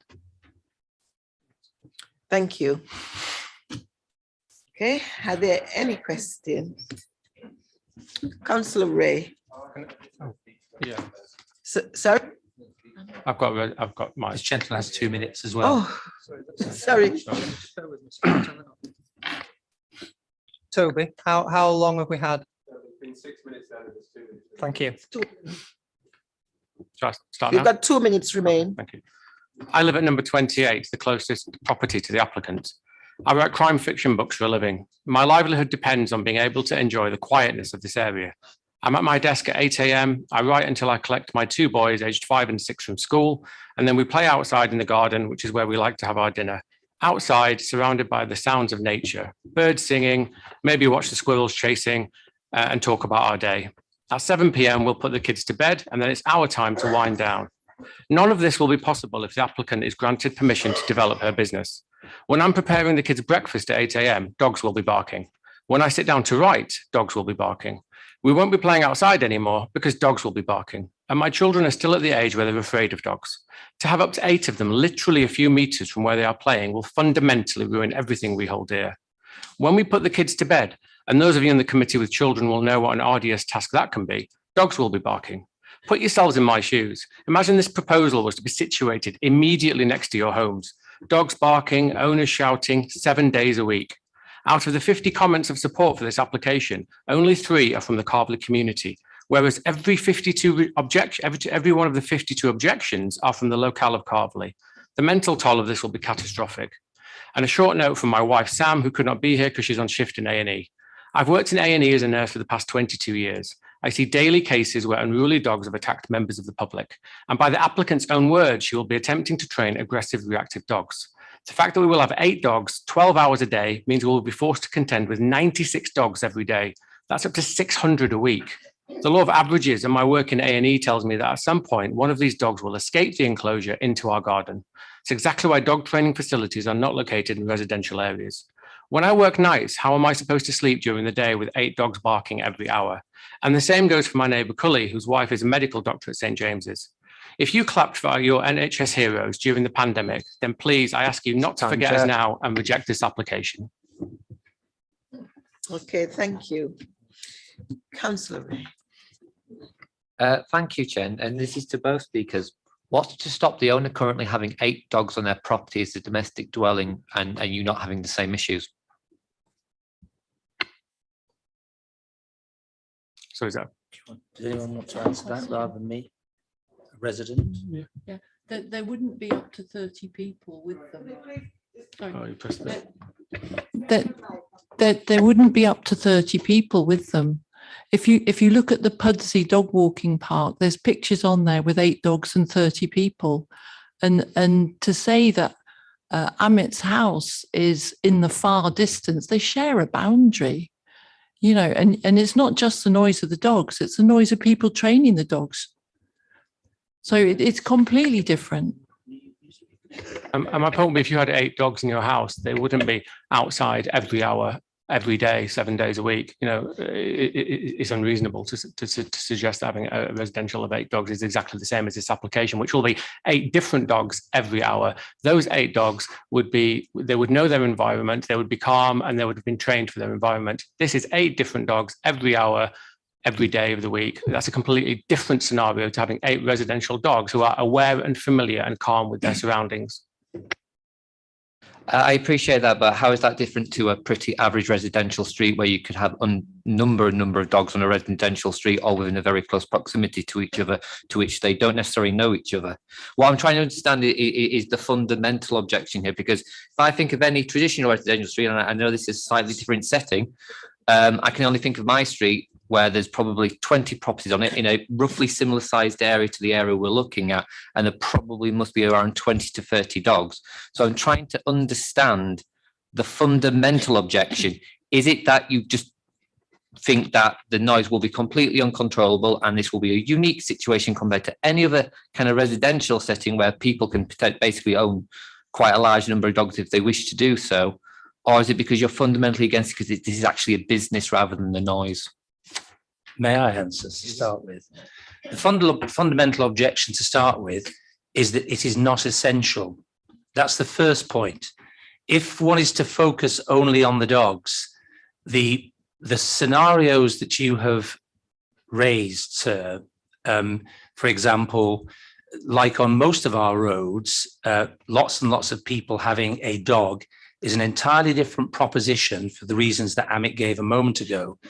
Having a turnover of dogs, 8 an hour, from 8 in the morning until 8 p.m. at night, or on a Saturday from 8 in the morning until 8 p.m. at night, is an entirely different proposition. And if one looks at what is said in the CPO's report, it is talking about dogs with the need to be trained and the need, sometimes awkward dogs, difficult dogs, loud dogs who are not otherwise safe to take in, for example, other public areas.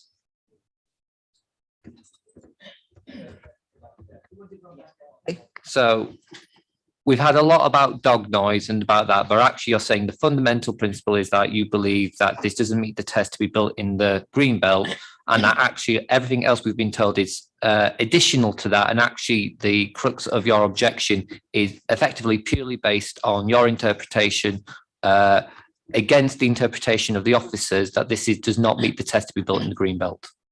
It is not fair to focus on one thing. It is all of it. When I said the fundamental... No, sorry, I thought you were waiting me to stop. When I said about the fundamental objection, I dealt with them probably in order of seriousness.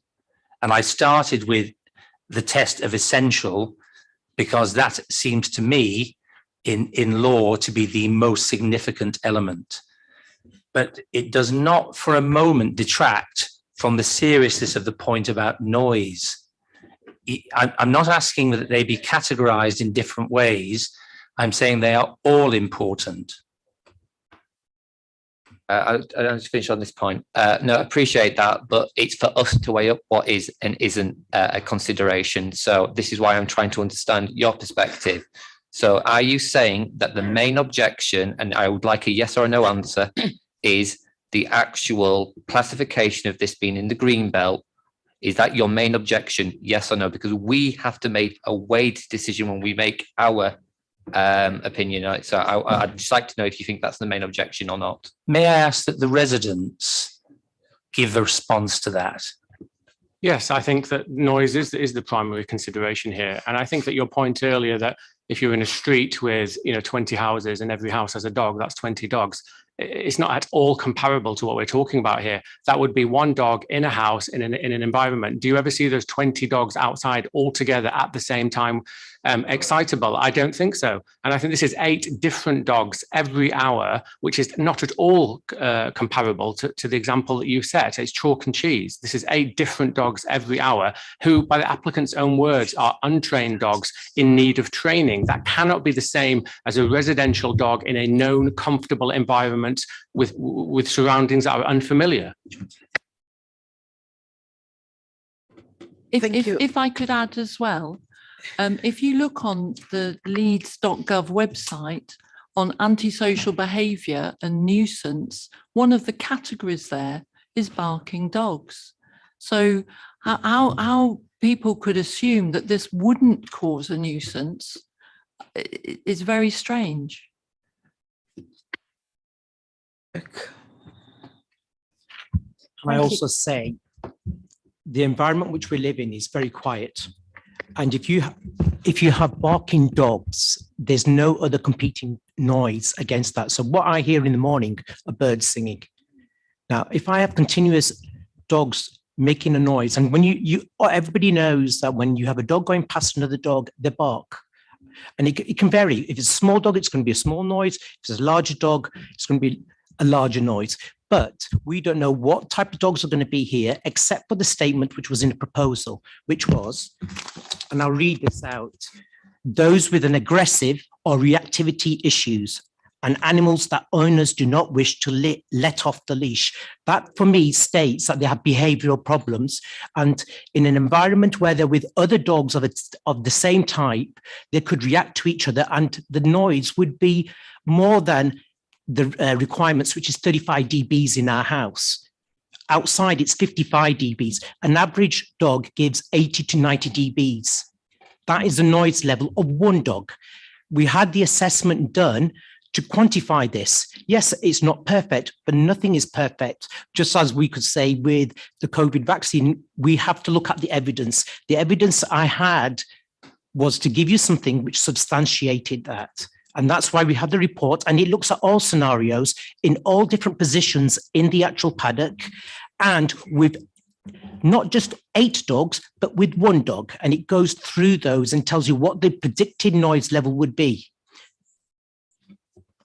Okay, I'm going to just ask a simple question. I have to be fair, not mutual. And just let me take the green belt away for a second. Just as it was going to be a school built there with kids playing from 8 till whatever, would that noise, okay? But the children would only be out there at lunchtimes and at drop-offs and at leaving. So I don't think that's comparable, because this is 8 dogs every hour, every day. Whereas in a school ground, it would be a lunchtime, 45 minutes. Who make noise, and I'm not a dog lover. I'm scared of dogs, but my personal point of view is dogs need activities. And I'm not taking sides, I'm just saying, but to say the dogs are going to be barking all that time, I don't know. We cannot predict it. They might and they might not. May I say, Mum, I am a dog lover, and I have 2 dogs, and I've always had dogs. But there are many different places to take them, and there are many popular places to take them. There is no requirement to set up a specific facility in a green belt area for these dogs to be concentrated right next to housing. And could I just say as well, so sorry. Thank you.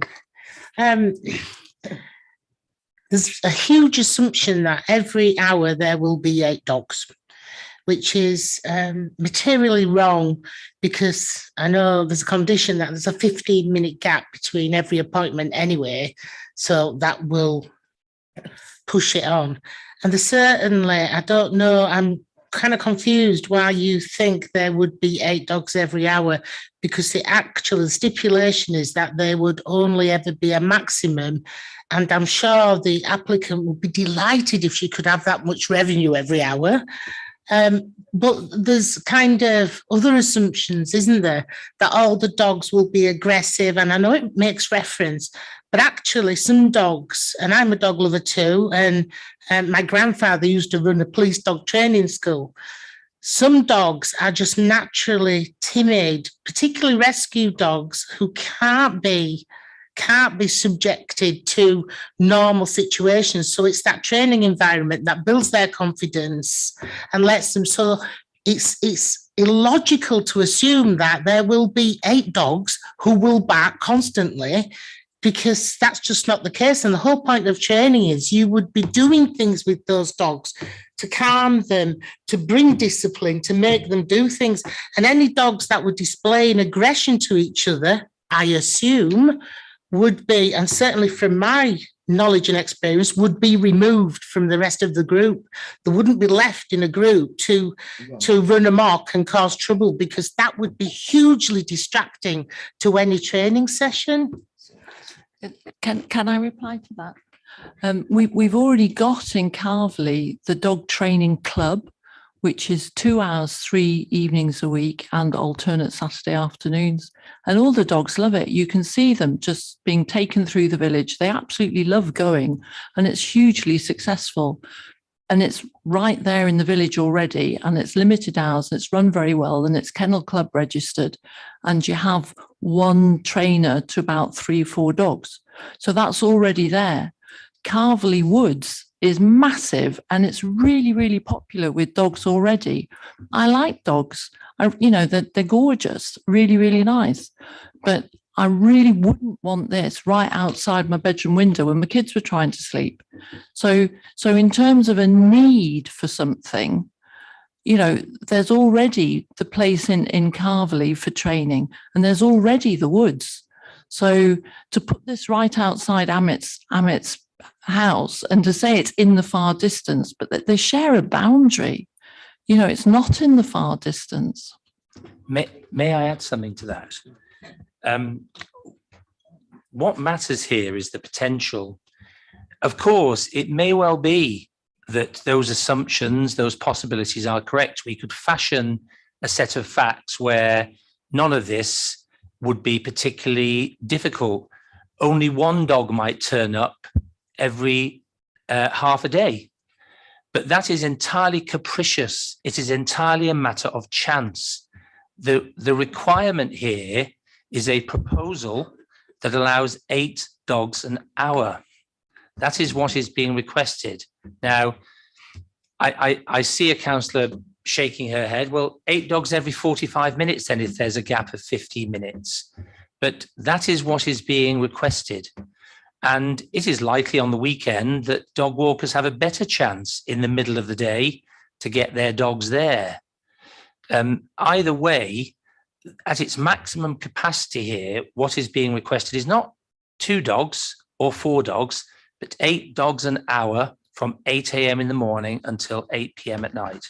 And it's that potential, sorry. And just to add, Sorry, we've just having one speaker. Councillor Berg, could you speak? I completely agree with you that it is tenuous and subject to conditions changing, because there's no way of predicting how many dogs will be there on any other day. And there seems to be, and please correct me if I'm viewing this wrongly, a huge objection to the fact that 8 dogs, the number 8 seems to be a bit of an issue. So I'm not sure where 8 came from, and perhaps we can get our planning officers to expand on that. But it is quite misleading, to say the least, to say that there will be 96 dogs every day, all barking. because we have no way at all, and perhaps there could be a condition applied that would make that not be the case. And I take your point, I'm sorry, I don't know your name. No, I was talking to the lady, Susan, about the dog training clubs, but some dog training clubs won't take certain dogs. And by that, I don't mean aggressive dogs. I mean dogs that are so timid they won't interact with others. So when you say there isn't a need because there is already a dog club, and we've perhaps gone off on a little bit of a tangent, well, there is a need because some clubs will only take dogs that are pretty ready, lead ready, and can do certain things. Thank you. Yeah, just the 8 dogs thing is, I think it's Eileen, the chair. I think you said, if it was a school being built, but if a school was being built, you would build it for the capacity that it could take. So you would have planned in, for the maximum capacity, toilets, changings, whatever it is. We have to think about the fact that this is a capacity of 8. So that's why we use the number 8, because we are planning for the fact that it will be at capacity at some point. And really to have a 5-year-old and a 6-year-old in my garden, and I'm sharing a boundary or a place where there's potentially 8 dogs barking. I just think that how is that reasonable for you to expect the children to play there and not be afraid and it's going to be 8 different dogs every hour or every day? It's just not reasonable to expect my young 2 children to be able to feel safe and secure and play around as they have been doing for 6-7 years when there's a new dog facility next door to them. I think it's just not fair. Councillor Finnegan. If we could develop that argument a little further. So if we were to say, we're going to restrict it to 1 dog an hour at that particular point, is that tolerable, or is, as your barristers put it, it's an issue of this is unacceptable in the green belt because it's not essential? So if we to say 1 dog or 2 dogs or whatever number of dogs it might be, does that make it acceptable from your point of view, or is the point of principle, as your barristers have suggested, that it's not essential, therefore it's no dogs ever? May I answer that, because it does deal with the issue of essential. It's got nothing to do with the number of dogs. The essential point is part of the Leeds Unitary Development Plan, which requires that where there is outdoor recreation, which is for humans, not dogs, it is essential that that facility be developed. The number of dogs is a slightly separate issue, but if one were to look at the experts' report, and a moment ago, Cully made precisely the point, even 1 dog, I think it was 85 to 90 decibels of noise, but it is a slightly different issue in terms of noise if an assessment were done in respect of a premises that only had 1 dog. And if such an assessment were done, the attitude towards that aspect of the argument might be different. But the essential point is nothing to do with the number of dogs. It is building a facility in a green built area that is not essential in law or fact. I'd like the residents to answer the next one. Is it an issue of no dogs never? It's not essential, as your barrister is suggesting, or is it we are really uncomfortable with the fact that there might be a maximum up to 8 dogs, and my colleagues already pointed out at that particular point, chances of that happening are somewhat slim. And I pass one of these places regularly, and there's never anybody in. But leaving that aside, is it about none, and it's the essential argument that you want us to consider, or is it about 8's too many, 2 might be acceptable, 1 might be acceptable, whatever? I'd like to hear from the residents, not the barrister, if I may, on that. Thank you. I think as the property who's going to share a boundary with this, I think, like we said, if it was to be 1 dog, and the report that we've got suggests that would still be above the noise decibel level. But I think 1 dog is a very different scenario to what has been proposed. It's completely different, So I would certainly welcome if it was less dogs, but ultimately it is adjacent to my boundary, and it is a conservation area. So I think we would have to reconsider that if it was to be reduced to 1 dog. That's a very different proposal to 8, up to 8. Thank you. Chair, Excuse me, the other point, I just wanted to go back to the schooling. Both my children are both at school and they're in primary school at the moment. School, they go Monday to Friday, 8:55, and they finish at 3:20. The proposals for this is from 8 to 8. And they have holidays. So they have the summer holidays, they're going to have half term next week. Easter, they're going to have a couple of weeks off. It's not continuous. Yeah, and this is the issue, that the chance of there being noise continuous is there, with the proposal as it is. What Amit said, Amit's affected by this the most because he's next door to it. But the whole situation where it's 7 days where you are running a business, where you've got people coming over, different people, different dogs, in an environment which is strange initially to them. And I would agree that I can't go and vouch if each dog's going to make a noise, but we can also say that we can't vouch that they won't. And 8 dogs, according to the experts, that's why we've commissioned, some figures, an idea. So it's not just something which we got, which is tangible as opposed to intangible, where there's noise. And when you build houses, there's a requirement for noise inside the house to be 35 dBs. It has to be tested. It's required by the council. The report states that will be breached in all cases with 4 dogs from all different places. And then there's scenarios where the dogs will be placed in different places where in all cases you would have a breach of that noise. So I would be hearing the dogs, not just in the garden where it's 55 dB, you'd be hearing it in the house. And the building regs, when they were passed for our home, was that the noise levels inside there were 35 dBs. But this, bringing this proposal in would mean that I would be living in substandard housing for noise. Chair, can I add something as a resident? I'd like to respond to the question that was asked earlier on by one of your colleagues in relation to whether it's essential or whether it's the nuisance. And as a resident, my response to that is, I would say it's both. It's not essential. And in relation to the nuisance, we can only, as residents, reasonably be expected to answer that based on what the application is and based on what the planning officer has already proposed. So if he's proposed a restriction of 8 dogs, we can only answer that question in that context. So if it's the restriction is 8 dogs as residents, I'm saying I don't agree with that. I think it's unfair based on what my colleagues have already said earlier on. But if the proposal was changed, for example, to 1 dog, if that was the proposal, then thereafter we should be given an opportunity to respond to that. But I don't think we can turn this discussion into a hypothetical discussion. What if it's 1 or 2? We are working on the basis of the current. It's in the application, so we can only respond to the application. Thank you. Thank you. And thank you for your representation. Thank you.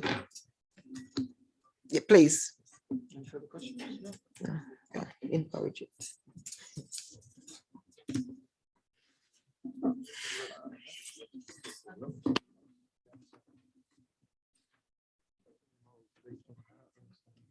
Okay, we now have Nikki, who is in attention, who is going to speak on the agenda.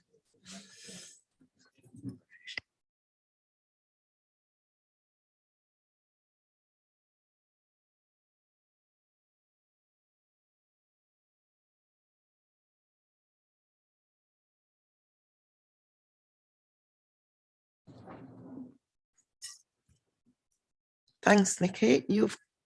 You've got 8 minutes, Nikki, to present your.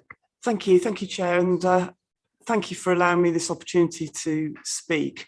I'm going to start by telling you a little bit about myself, but I'm hoping that in doing so, it will answer a lot of the questions that have just been raised. I've run a dog walking and pet care business, Appley Dogs and Cats, for over 8 years now. Successful business, well acclaimed and well thought of in the area. I employ 3 staff. all who uphold the same high standards in both dog management and in customer service.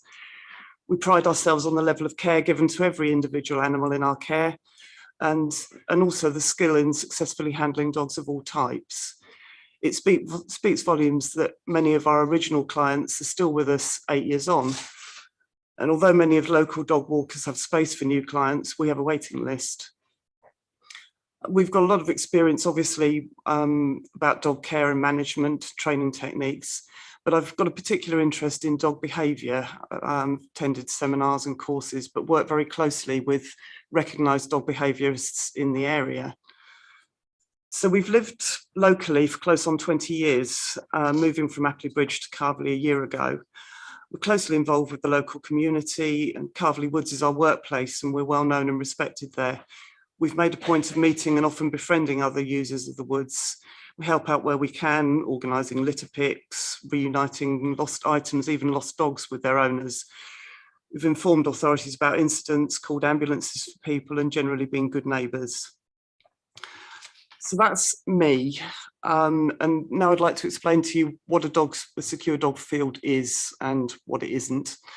A secure dog field is a fully enclosed, safe and secure space where dogs can be let off lead with no fear of them escaping and no fear of them coming into contact with other dogs, people, traffic, or anything else that they might react adversely to. So if I can just explain briefly here what a reactive dog is. It's not necessarily a vicious dog, an aggressive dog. It's a dog that doesn't react in a way that we consider acceptable in particular circumstances. So it could be a dog that's frightened of other dogs. It could be a dog that's frightened of people. It could be a dog that chases traffic. So we're not talking necessarily about aggressive dogs here. We're talking about dogs that don't conform to our social norms. Within the field, we'll have a parking space which allows people to drive in, close the gate, and then let their dog out once they're already within the secure area. So absolutely no chance of escaping. Within the field, we'll have a certain amount of play equipment and obstacles together with the existing undergrowth, fallen trees, leaf litter, etc., which help to provide dogs with extra interest and interesting things to sniff. Interesting fact that dogs see through their noses, up to 30 million scent receptors in their nose. We have about 6 million. So sniffing out a new habitat is a very natural and important activity for dogs, and it's recognised that scent work like this is calming and relaxing for them and reduces their stress levels. So this type of facility is used for a variety of reasons, but primarily for dog owners who understand that their dog has a basic need to run and sniff and explore, but who does not feel comfortable to let their dog off lead in a public place. This could be for a number of reasons, ranging from owners who simply don't have the confidence to manage their dog in public, to dogs who are not comfortable meeting other dogs, and dogs that would chase wildlife or livestock or even traffic. Many of us choose dogs as a companion. We already are a nation of dog lovers, but the pandemic has brought life changes to so many people, resulting in many more of us deciding on dog ownership. At the same time, our public spaces are becoming smaller and more crowded, making it harder for owners to exercise and train their dogs in public, and public parks and woodland. So secure dog fields are becoming a vital resource. I would argue that they are essential. They should be encouraged in all communities. And perhaps another way of looking at this is that we feel the facility will also help to protect the public from the potential danger of poorly trained dogs by providing a safe space where owners can take their dogs whilst they're in training. Many of you locals will have heard the story of an elderly Carverley resident who was hospitalised just last summer following an incident with an out-of-control dog in these woods. Now, I walk in Carverley Woods daily, both professionally and with my own dog, so I'm aware of countless other incidents and clashes and near misses involving dogs with cyclists, horse riders, walkers or children. And these are not because dogs are aggressive, but simply because they're poorly trained or partially trained and the areas become so busy. But now to maybe address the particular issues from our neighbours at number 28 Clara Drive. And firstly, I'd like to talk about the security and safety. The whole premise behind a secure dog field is that dogs are able to be let off lead with no fear of them escaping. The fencing will be suitable, it will be robust, and it will be checked continually to ensure that there are no escape routes or weaknesses. And this is an absolute essential basic routine for any secure dog field. Dog owners use the field on the understanding that their dog will be totally safe from escape, and equally the local community have a right to expect complete safety and security. We've liaised with the planning department to ensure the proposed fencing is both suitable and in keeping with the setting. Now, there are already a number of mature trees and smaller shrubs in the area between number 28's garden fence and our proposed fence. And if required, additional hedging can be planted in this area to provide extra screening. And in time, this would of course provide extra habitat for wildlife. Now, the big thing, potential disturbance from dog numbers and dog barking. And firstly, as a business owner, it's my responsibility to ensure that disturbance is kept to a minimum. I'd like to point out that we live on the site too. My husband works from home, so disturbance from constant barking would be equally unacceptable to us. We control the bookings, so if we have a client with a dog that barks incessantly, we'll simply not accept them again. It's as easy as that. Although all dogs do bark from time to time, there's no point in me arguing with that. It's highly unlikely that a dog being walked alone in a quiet setting will bark if there's nothing to bark at. And from experience and research, we anticipate that the majority of our bookings will be from dog owners with one or perhaps two dogs of their own, who just simply wish to have a quiet, peaceful walk away from public areas. The second type of user would be a dog owner meeting their trainer for a one-to-one session. And at this point, I'd like to point out that this is not a training facility, and it's certainly not in competition with Carverley's existing training facility. We would, however, invite dog owners to meet their personal trainer at the site for a one-to-one session. Now, perhaps puppy training or learning a specific skill with their older dog. So once again, maximum of 2 people and 1 dog. The third type of booking is dogs with a professional dog walker. And I think this is the group that perhaps residents are concerned about. For that reason, this kind of booking can and will be carefully monitored by us to ensure that there is no undue disruption. But it's time, Chair. 8 minutes, isn't it? We've got 8 minutes, I believe. 8 minutes. Can you finish your sentence? Yes, of course, yeah. This kind of booking will be carefully monitored, but which should be noted, and this is important, that professional dog walkers work between 11 and 2 Monday to Friday. They don't tend to work at weekends, and they certainly don't work in the evenings. So at the times when neighbours will be putting their children to bed or wanting to relax in the garden, I would think it would be highly unlikely we would have 8 dogs in the field. Thank you. Are there any questions? Councillor Finnegan. Well, thank you. I mean, one's why up to 8, and 2 is, as I understand Leeds City Council's view on dog walkers, I think we're limited to 4. I could be qualified on that one at that particular point. So in terms of professional dog walkers walking in our streets, they're already limited. So is there not at least a discussion to be had about saying it's a maximum of, I don't know what it might be, 2 or 4 or some other number other than 8? Why 8? Is there any room to reflect upon that might need to be a lower number, taking into account Leeds' overall strategy for professional dog walkers using our parks, our streets, whatever? Can I reply? Thank you. 8 was an arbitrary figure that we agreed with the planners, so obviously that is subject to discussion. As far as professional dog walkers are concerned, Leeds City Council ruling is that a professional dog walker can walk 6 dogs in a public place on their own, or 2 walkers walking together can walk 8 dogs. The public who are uninsured can walk 4 dogs at any one time. But obviously on private land, this isn't limited, although obviously you have to still be in control and manage to be able to cope with the dogs in question, picking up poo after them, etc. So yeah, I couldn't imagine you know, a single individual controlling more than 8. Councillor Anderson. Just the paddock, is there any reason why you have to go beyond the area of the paddock? Is there any reason why you couldn't just operate within the area of the paddock? I've got that for a number of reasons. One, it would be a tighter controlled area.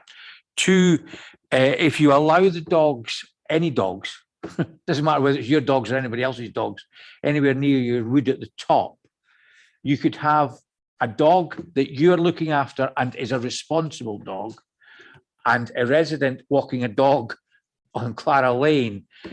You know, if the dog starts barking at your dog, you could have all sorts of, so you wouldn't be responsible for that, but there is a risk. So in other words, that's why I'm saying, could you just limit it to the paddock? And what would be the effect on your business if it was limited to the paddock? Would that mean you would then be able to operate with less dogs and still make a good living from it? Because at the end of the day, you're trying to turn this into a commercial operation. So, you know, I don't think you're doing it from benevolent point of view. So what's your view on the use of the paddock? And as a result of that, what effect would that have on the number of dogs that you could probably operate if it was just a paddock? Thank you, and fair point. Firstly, the reason for wanting to use the woodland is not only for more space, but just the interesting features for dogs to keep them happy and occupied. The paddock is quite bland. Now, obviously, we can introduce play equipment, as we suggested, but it is quite a small area.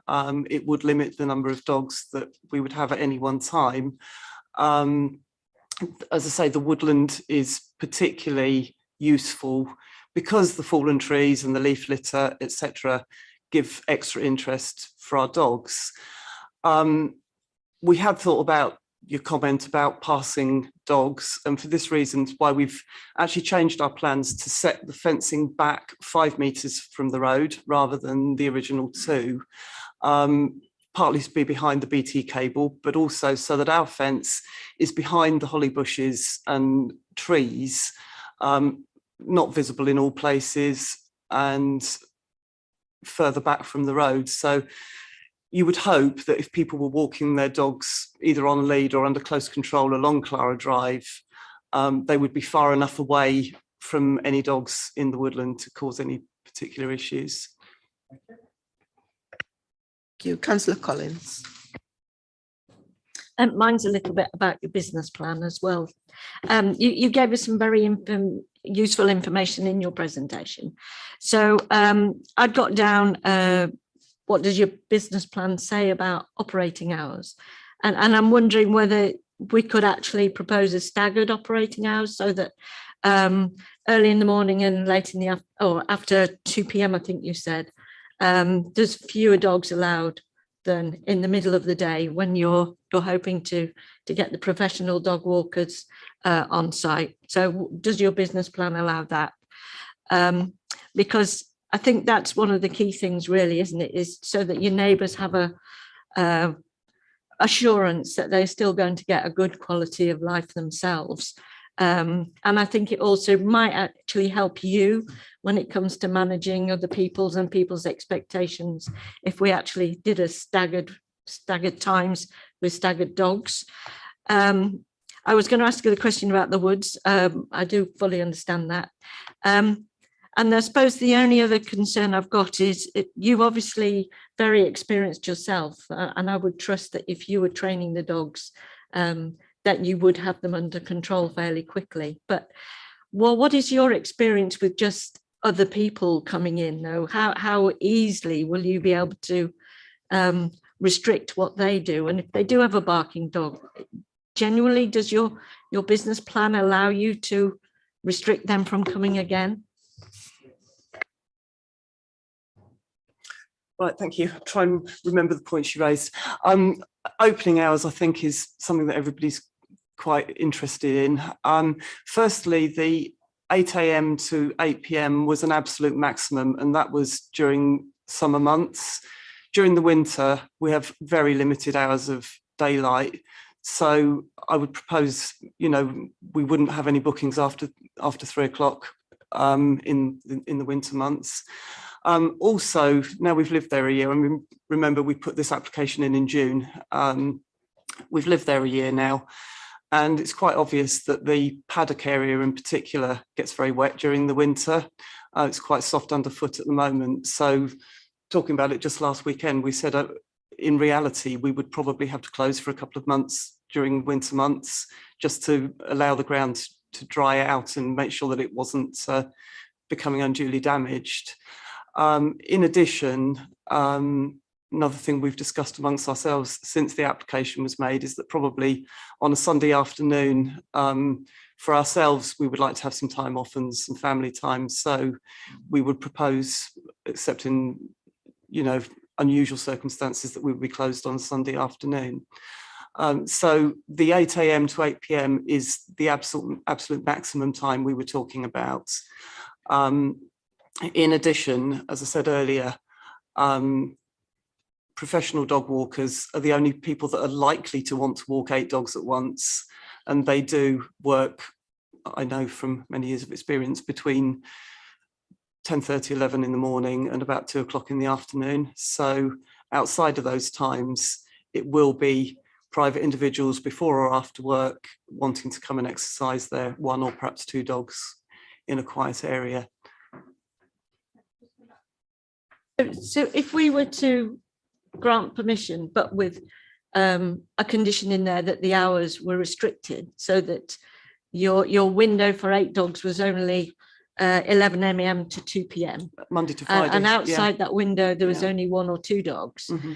Would that be acceptable? We need to do that as a condition, not necessarily because we don't trust you, but as a business, you always have the potential in the future to sell that business. And we don't know what that new owner would do if we didn't restrict those number of dogs and those hours. Do you see what I mean? So would that be acceptable to you, do you think? I'm sure we could come with, acceptable condition. I mean, we're unlikely to sell the business as it's actually on our premises, but yes, I see what you mean. Yeah. Okay, thank you. Thank you. Councillor Smith. Thank you, Chair. Just listening to what you answered to my colleague, Councillor Collins, it seems that your thoughts about this potential business have changed since you put the application in. So, I wonder whether there's any scope for you actually going away and reconsidering it. But that's obviously your point. My questions to you, really. I was concerned with the woodland area today. If somebody was stood in the paddock and the dogs were running around, let's just say there were even 2 or 3 dogs, let's not even go as high as 8, and they were down in the bottom corner of the woodland and they started burrowing underneath your stock fence, and they were regular visitors, because we all know dogs are quite clever animals. And the next time they came to visit, they burrowed a bit more and a bit more and a bit more, and then they were gone.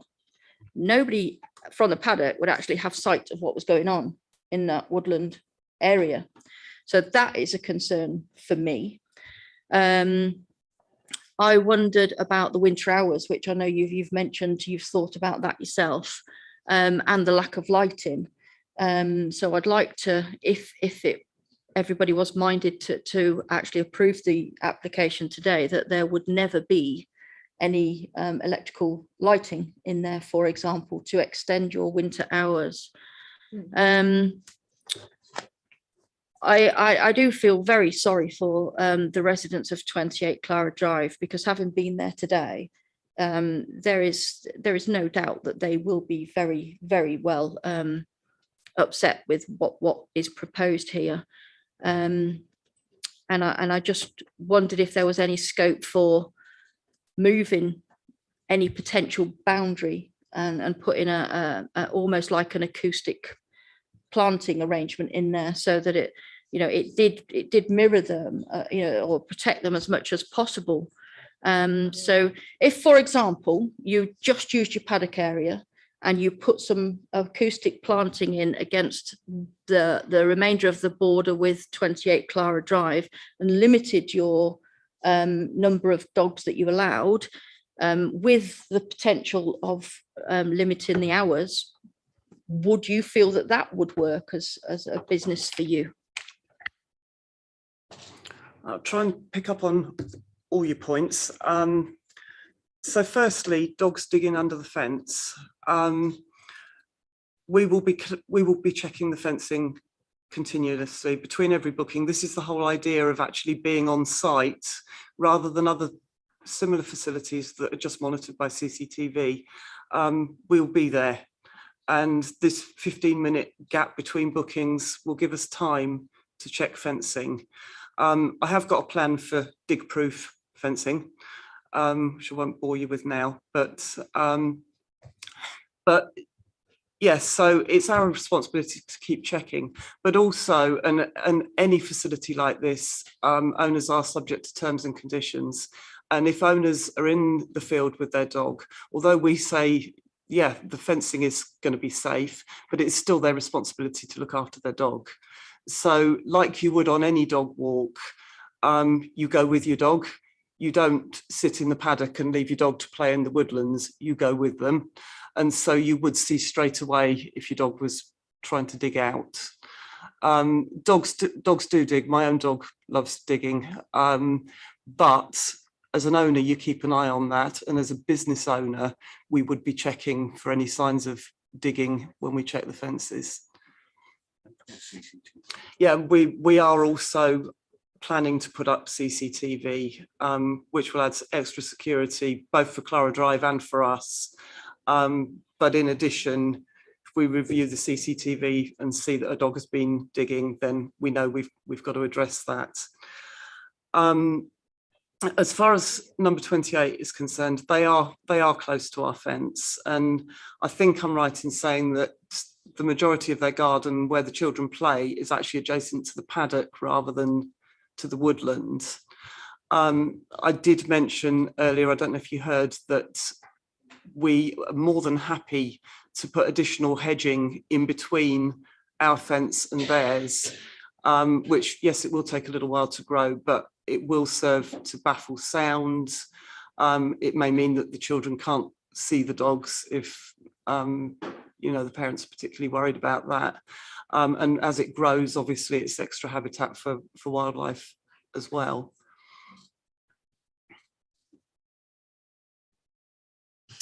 Okay, thank you.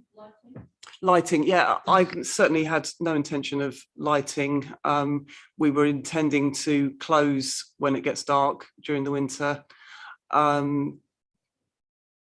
It gives us a bit of a break as well. We don't want to be out in the dark supervising. So no, we certainly had no intention of lighting at any point.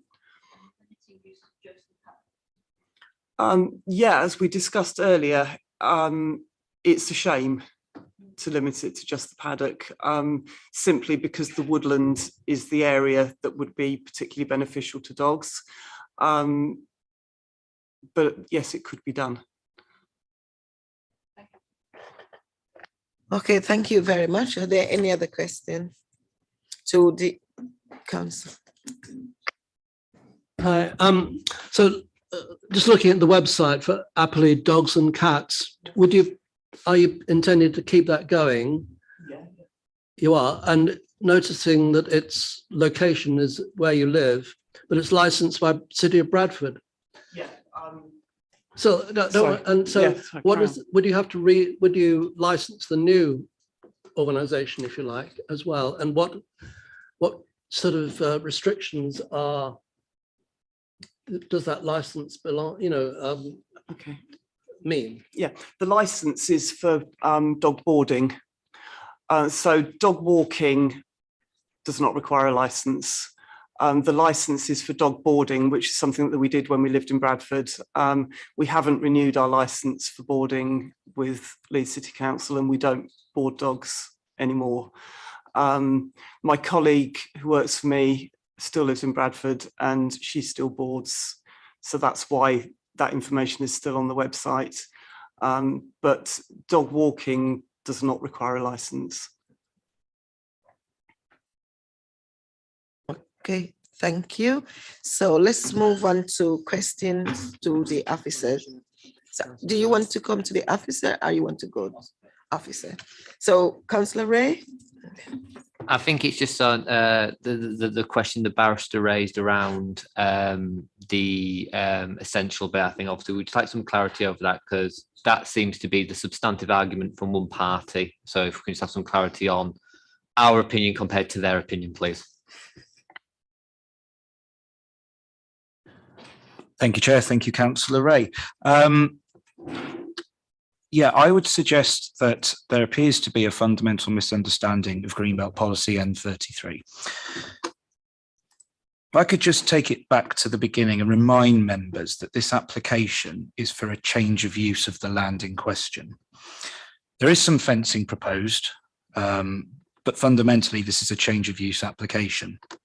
So if we turn to policy N33, it tells us that except in very special circumstances, approval will only be given in the Leeds Greenbelt 4, and it then gives us several limbs beneath that. I would suggest that the appropriate limb of policy N33 that applies to this application is the one that reads, change of use of land for purposes which do not compromise Greenbelt objectives. That leg of policy N33 does not contain any requirement for what is proposed to be essential. The officers report, that paragraph, I'm sorry, I've just lost that. Paragraph 38 onwards explains, in officers' opinion, why this application does not compromise Greenbelt objectives. In terms of the fencing, you could potentially apply the first limb, which does incorporate the word essential, but you would be looking at that from the point of view of whether the fencing is essential for the change of use that is proposed, which is approved, as I say, under a separate limb. That's for members, of course, to take a view on. I hope that answers the question. Thank you. Okay, Councillor Finnegan. The objectors say they've issued a noise monitoring report to yourselves. I'm assuming you've had it. Has that been run through environmental health, and what's environmental health's view or reaction to that particular report? Unfortunately, the residents, despite the application being in for several months, the report only received or was sent to us middle of this week. So it didn't give us the opportunity to consult with environmental health, who in themselves are stretched as a resource anyway. So planning officers have used their own professional judgment to come to the view on the material weight to give that report. Okay, Councillor Finnegan. I understand the response.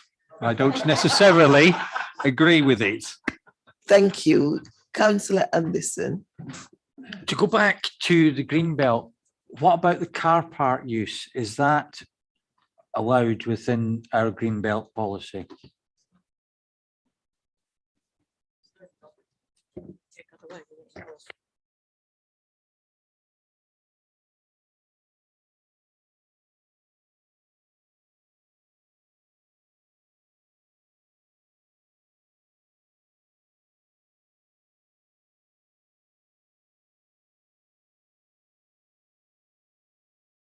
Beg your pardon.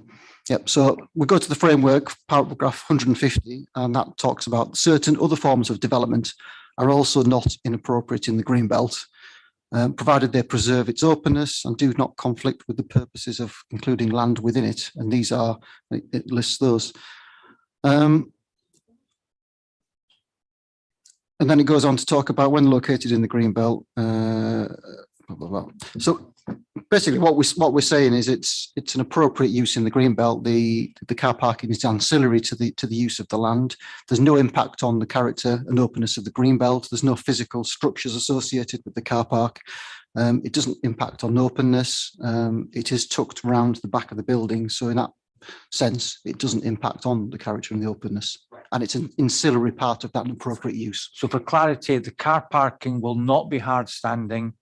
It will be just grass that people will drive up onto, or gravel that they'll drive onto. It won't be hard standing at all, which would be, in my view, a material change to the land if you're making it hard standing. Yeah. Yeah. Can I suggest we direct this to the applicant, because they've got a in terms of the surfacing, as a matter of fact, just to clear that matter up. Yeah. Yeah. Yeah. There's already an existing hard standing car park. It was a working farm until 2 years ago. And so the hard standing car park was already there. Well, my recollection from this morning must have been wrong, because I thought when we were standing waiting to go in, you mentioned that there was the hard standing that was down behind the rear of your house, which was fine. But I thought you had pointed to a grassed area at the top, which was going to, that was my understanding. If that's my understanding, I'm wrong, but that's why my question was asked. It was about the grassed area at the top, you said would be the car parking area. And if there was a over demand, they would be able to use the hard standing at the rear of your property. That was my. Yeah, hard standing is already there as you drive in and at the rear of our property. There are also, as you said quite rightly, some grass parking spaces, which, while suitable in the summer. Can you put your microphone on, please? Yes, there are also some grass parking spaces, which, while suitable in the summer, may not be in the winter. So that was why my comment about the hard standing car park is already available. Yeah, right. So that's not going to change. Okay. So sorry, I think, Chair, if I could just for absolute clarity on this, because I think we're slightly at cross purposes, because I understand completely what Councillor Anderson is saying, because I had the same sort of understanding. Within the courtyard area, within the farm area, there are hard standing spaces. Sure. Yeah. But what you referred to a few minutes ago was that to make it secure, so there's no chance of dogs escaping, through the gate into the paddock area, there will be one parking space. Yeah. And I think the question simply from Councillor Anderson is, would that need some sort of surfacing, even if it was crushed stone or grasscrete or whatever, just to stop the vehicles sinking into it?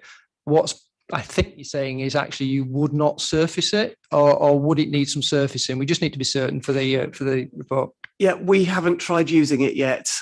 We've done no, construction of the field.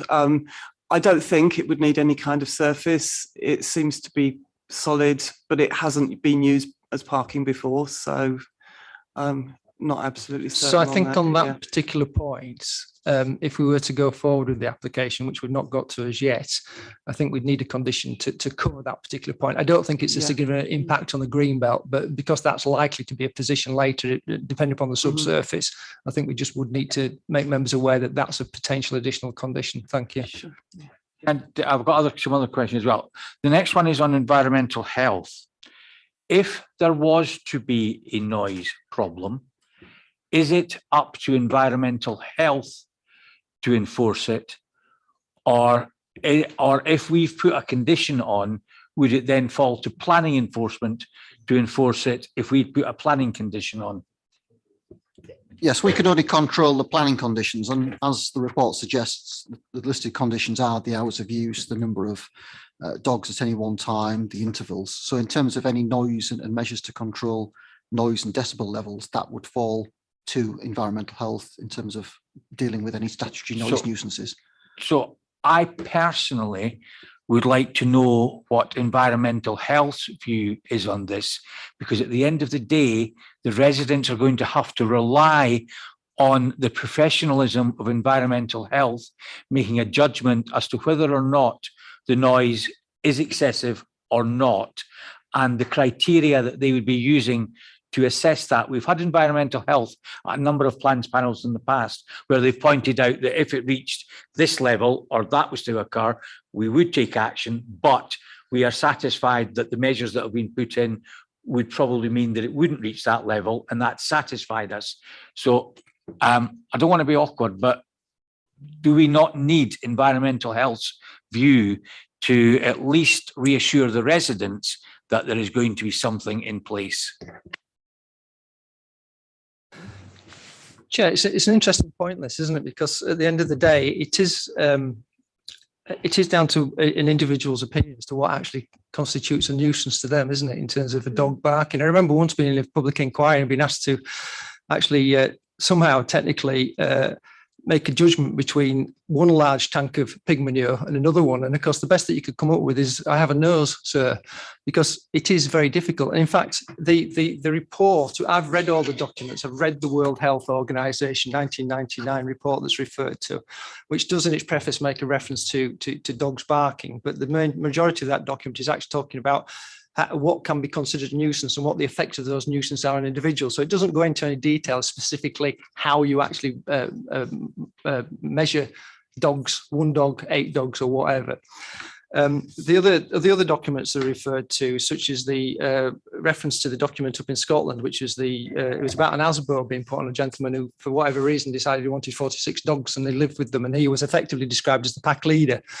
And ultimately that was thrown out. The methodology in terms of what they refer to in the acoustic document was accepted in that particular point. And the average has been mentioned, although slightly wrongly, by one of the neighbours, because the range that was there was between, I think it was 85 and 95 decibels. And in this document, it says itself, which is the acoustic noise report, an assumed level has been taken of 90 decibels. What this report doesn't actually specify, which is an interesting comment, and again, one of the residents, well, actually the barrister who left made a comment about it was capricious to say that actually it will be less than 8 dogs. I mean, it could be capricious to say it's going to be up to 8 dogs from what the applicant said. So this is a problem with dealing with this. It is a fine judgment. Some of the other things that were referred to in the document, they are assumptions at the end of the day. It talks about measuring the dog's bark and the average of 90 decibels being with because you can measure a dog's bark if you stick it right under its nose at 1 metre, because that's effectively what this report says. But actually, we're not necessarily going to have dogs at that distance to the properties. So they are all assumptions. And ultimately, even the acoustic report, after saying all of these things, a lot of the balance in this document, actually, a lot of the information is actually a standard, because I have looked at other reports provided by Acoustic Solutions just for curiosity. But ultimately, even they have to say at the very end, in paragraph 6.8, in terms of loss of amenity, and more significantly, the likelihood of statutory nuisance, which is an environmental health issue, by the way, not a condition. It says important factors need to be considered. And I think this is probably where you get, I mean, we could go back to environmental health and we could defer the application, but what you probably get back is important factors that need to be considered is the likelihood that 1 or more dogs will bark in unison over the course of a typical 9 or 6 3/4 hour day. Well, that could happen. It may not happen. Whether such barking patterns are likely to repeat it through the course of the day and number of these repetitions, well, nobody can judge, can we? Because we're not quite sure whether it's going to be 1 dog, 8 dogs, or any combination of dogs in between, or where they'd actually be within that paddock, whether they're going to be right up against the fence of number 28, or at the farthest point away from it, or muffled by the trees. And then the likely variation or duration, rather, of any such barking events. But this is the interesting one, and I think this is probably where you would get with environmental health at the day, because of the difficulties of this. Even the report that's provided by Acoustic Solutions simply says these factors are largely dependent upon the age, breed, temperament, degree of training, socialization of each dog being walked, plus the nature of environmental stimuli present at the time of walking. And then, as such, this report makes no prediction in relation to these variables, because it can't really.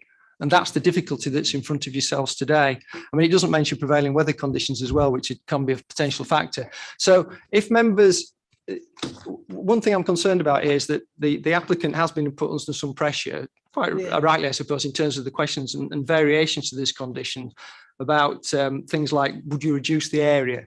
Would you reduce the number of dogs? There was another one, wasn't there? Staggered hours, I think if these are real concerns, then this application needs to be deferred. And also we can go back to environmental health and try and answer some of these questions. But I think what this document really does provide, and all the other documents that I've seen, is that this is a very, very difficult subject. And when we bring it back, we may be in a very similar position in terms of the recommendations or the conclusions of this document. So if members want to do that, to give the applicant opportunity to consider some of those issues that was raised or not, that's fine. But ultimately, we have the recommendation in front of members, and of course, our starting point would always be as to whether that's supported or not, a bit like we did the other one. If it's not supported, then we'd have to come back and consider what we want to do with it, or what you want to do it, and whether that includes, obviously, further discussion on these variables, because I think it's unfair to put the applicant under such pressure here. And then obviously we'd speak to our environmental health colleagues and see if they can add anything to the mix. So I put that.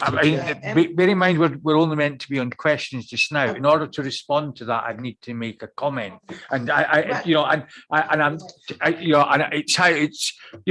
we over the years do stick rigidly to questions and then comments. And listen, could you continue with your question, because there's others want to ask questions. The final one I've got is, we heard the barrister talking about evaluating need. So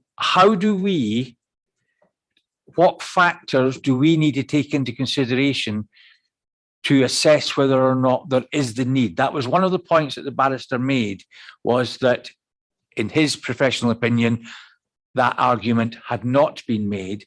How do we satisfy ourselves that that has been made? Yeah, the simple answer is there's no requirement to demonstrate need. If it was a development involving, say, retail, for example, where there's an impact on identified retail centres, and if it's an out-of-centre location, you have to identify need. But in circumstances like this, such as proposals like this, it's not a planning requirement, and it's just, I suppose, commercial competition between other operators. Collins. I had a long list, but I think most of them have been answered. I'm assuming that we cannot ask the applicant to consider putting in acoustic fencing, because acoustic fencing would be negative with respect to the green belt. But could you just confirm that? Members can ask for what they want, really, and if that you can ask, yes, and if that mitigates the harm that members are concerned about, then we have to then balance that against the impact on the character and openness of the greenbelt. In the back of my mind, I'm also thinking of what the applicants could do also under permitted development. They could erect up to 2 metre high fence without the benefit of planning permission. And that could be done tomorrow without any planning control at all.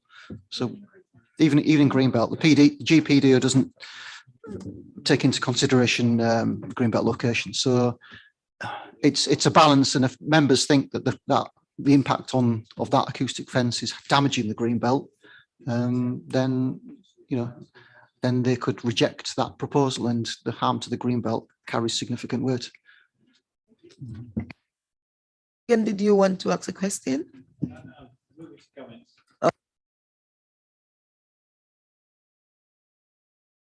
Can you ask a comment now, Councillor Finnegan?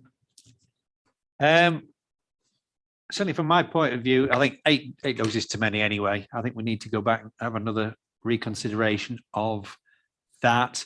I'd like to hear what environmental health have to say about it. I am an owner, I declare an interest, I have a small dog.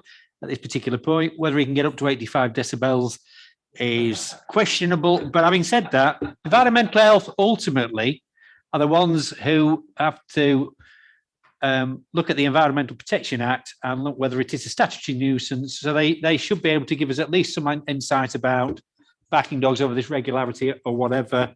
Other colleagues have some concerns about whether we need to restrict it further. And to be fair on both sides, I would propose that we do defer, we get environmental health views on this. We look at whether they're up to 8 is far too many, because with the best will in the world, I can barely control 1. Trying to control 8 if I'm a single person, even if I'm a professional dog walker, I think is questionable as well. I think we need to have more discussion and more information before we can make an appropriate judgment on this particular one. So I would formally remove that we defer for those reasons that have been raised by colleagues: environmental health, involvement, the numbers, the size of the paddock, all those other issues. Councillor Collins. Right, thank you, Chair. Right, so that we don't have to keep going backwards and forwards, I've written a list. So I would like to defer but could we have on the list different hours so that potentially, this is just a suggestion, 8 till 11 a.m. there's only 2 dogs maximum. 11 a.m. to 2 p.m. there's the 8 dogs, but 2 p.m. to 8 p.m. there's 2 dogs maximum.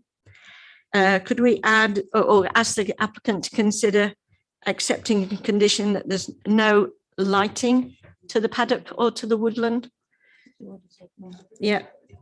Add in the applicant to consider additional hedging or acoustic fencing, and the condition also them to consider that the car park or the parking space is not hard standing but is of a suitable substrate, which planning officers will know more about that than me. So those were the ones that I would like to be reconsidered if we defer for future discussion. Thank you. Councillor Collins? Not Collins, sorry, Smith. I always get you mixed up. Sorry, that's what I said. Yeah, thank you. My point was really, yes, I agree with Councillor Finnegan, and it would also give the applicant an opportunity to reconsider and really get an understanding of what they want. So that Councillor Collins has covered a lot of the points, but I do think that the applicant could maybe reconsider based on what they've said. Thank you. Councillor Ray. I'm not opposed to deferring, but I do think it would be, I'm not hearing any substantial objection to the principle of this being used to this. And I think what we're actually now talking about is the technicalities. And I think if we are going to defer, I think we should defer on the basis that we don't have a fundamental objection to the use of this, but we're doing it on the technicalities so that we don't come back to the next meeting and start discussing the principle of actually using it as this. I think we've been reassured by the legal officer that the learned barrister's interpretation of the planning policy was wrong, in our opinion. He notes there politely. That there is within the green permitted development, they can put a fence if they want anyway to a certain extent. So actually that's a moot point. We're talking about specific technicalities. And I think, you know, what we're really doing is we're kind of arguing around the edges now of what is an appropriate level of animals on the property at one time. We're not actually arguing over the actual principle of it being used for that. So I think we should give the applicant some reassurance that they have a principle that it can go ahead, subject to conditionality around what is an appropriate level of animals and some of the other conditions that have been raised. Thank you, Councillor Ray. Councillor Anderson.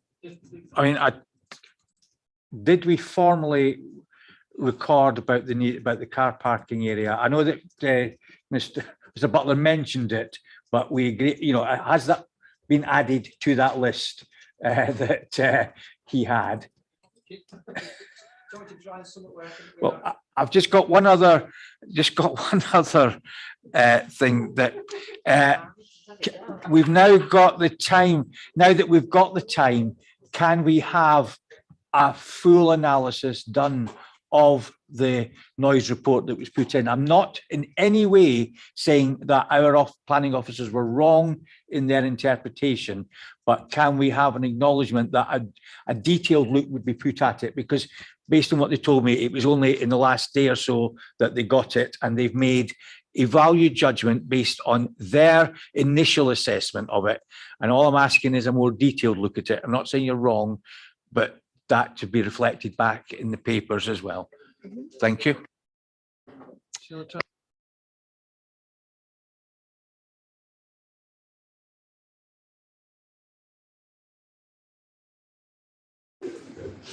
Okay. So my understanding of the position is that we actually want to formally minute the principle of the use on the site is considered to be acceptable. My only caveat to that is, of course, we have had an incident in the past, because this actually isn't part of the formal decision.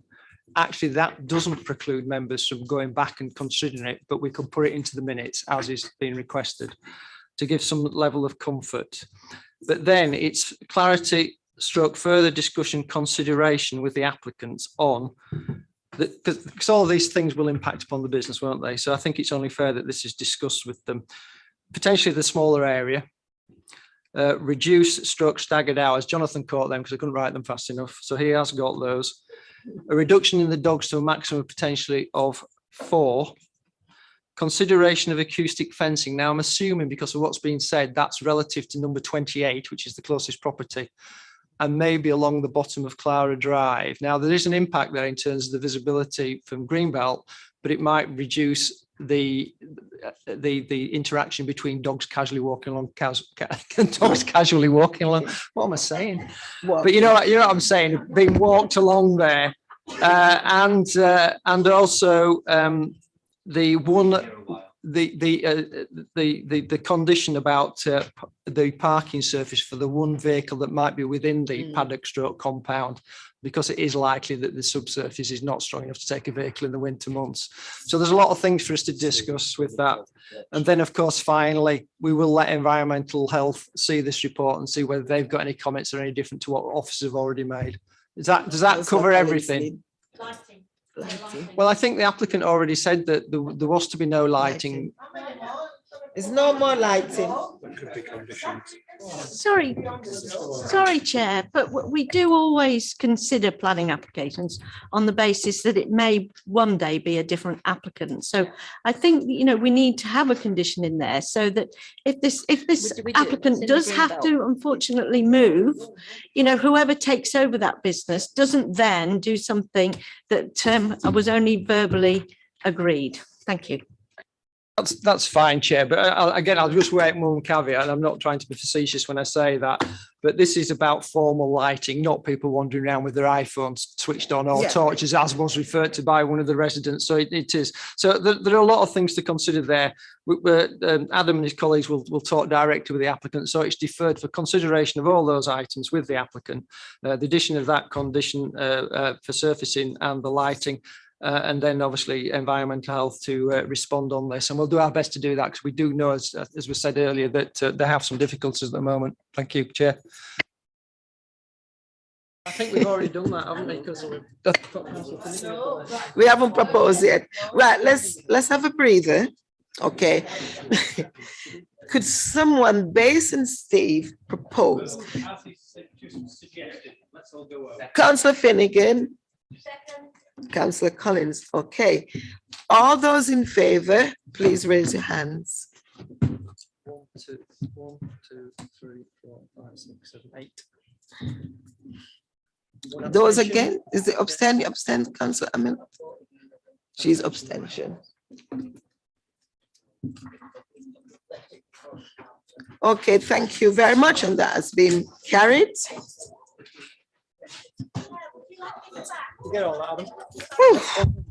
So we'll move to item 9. No, you can have those.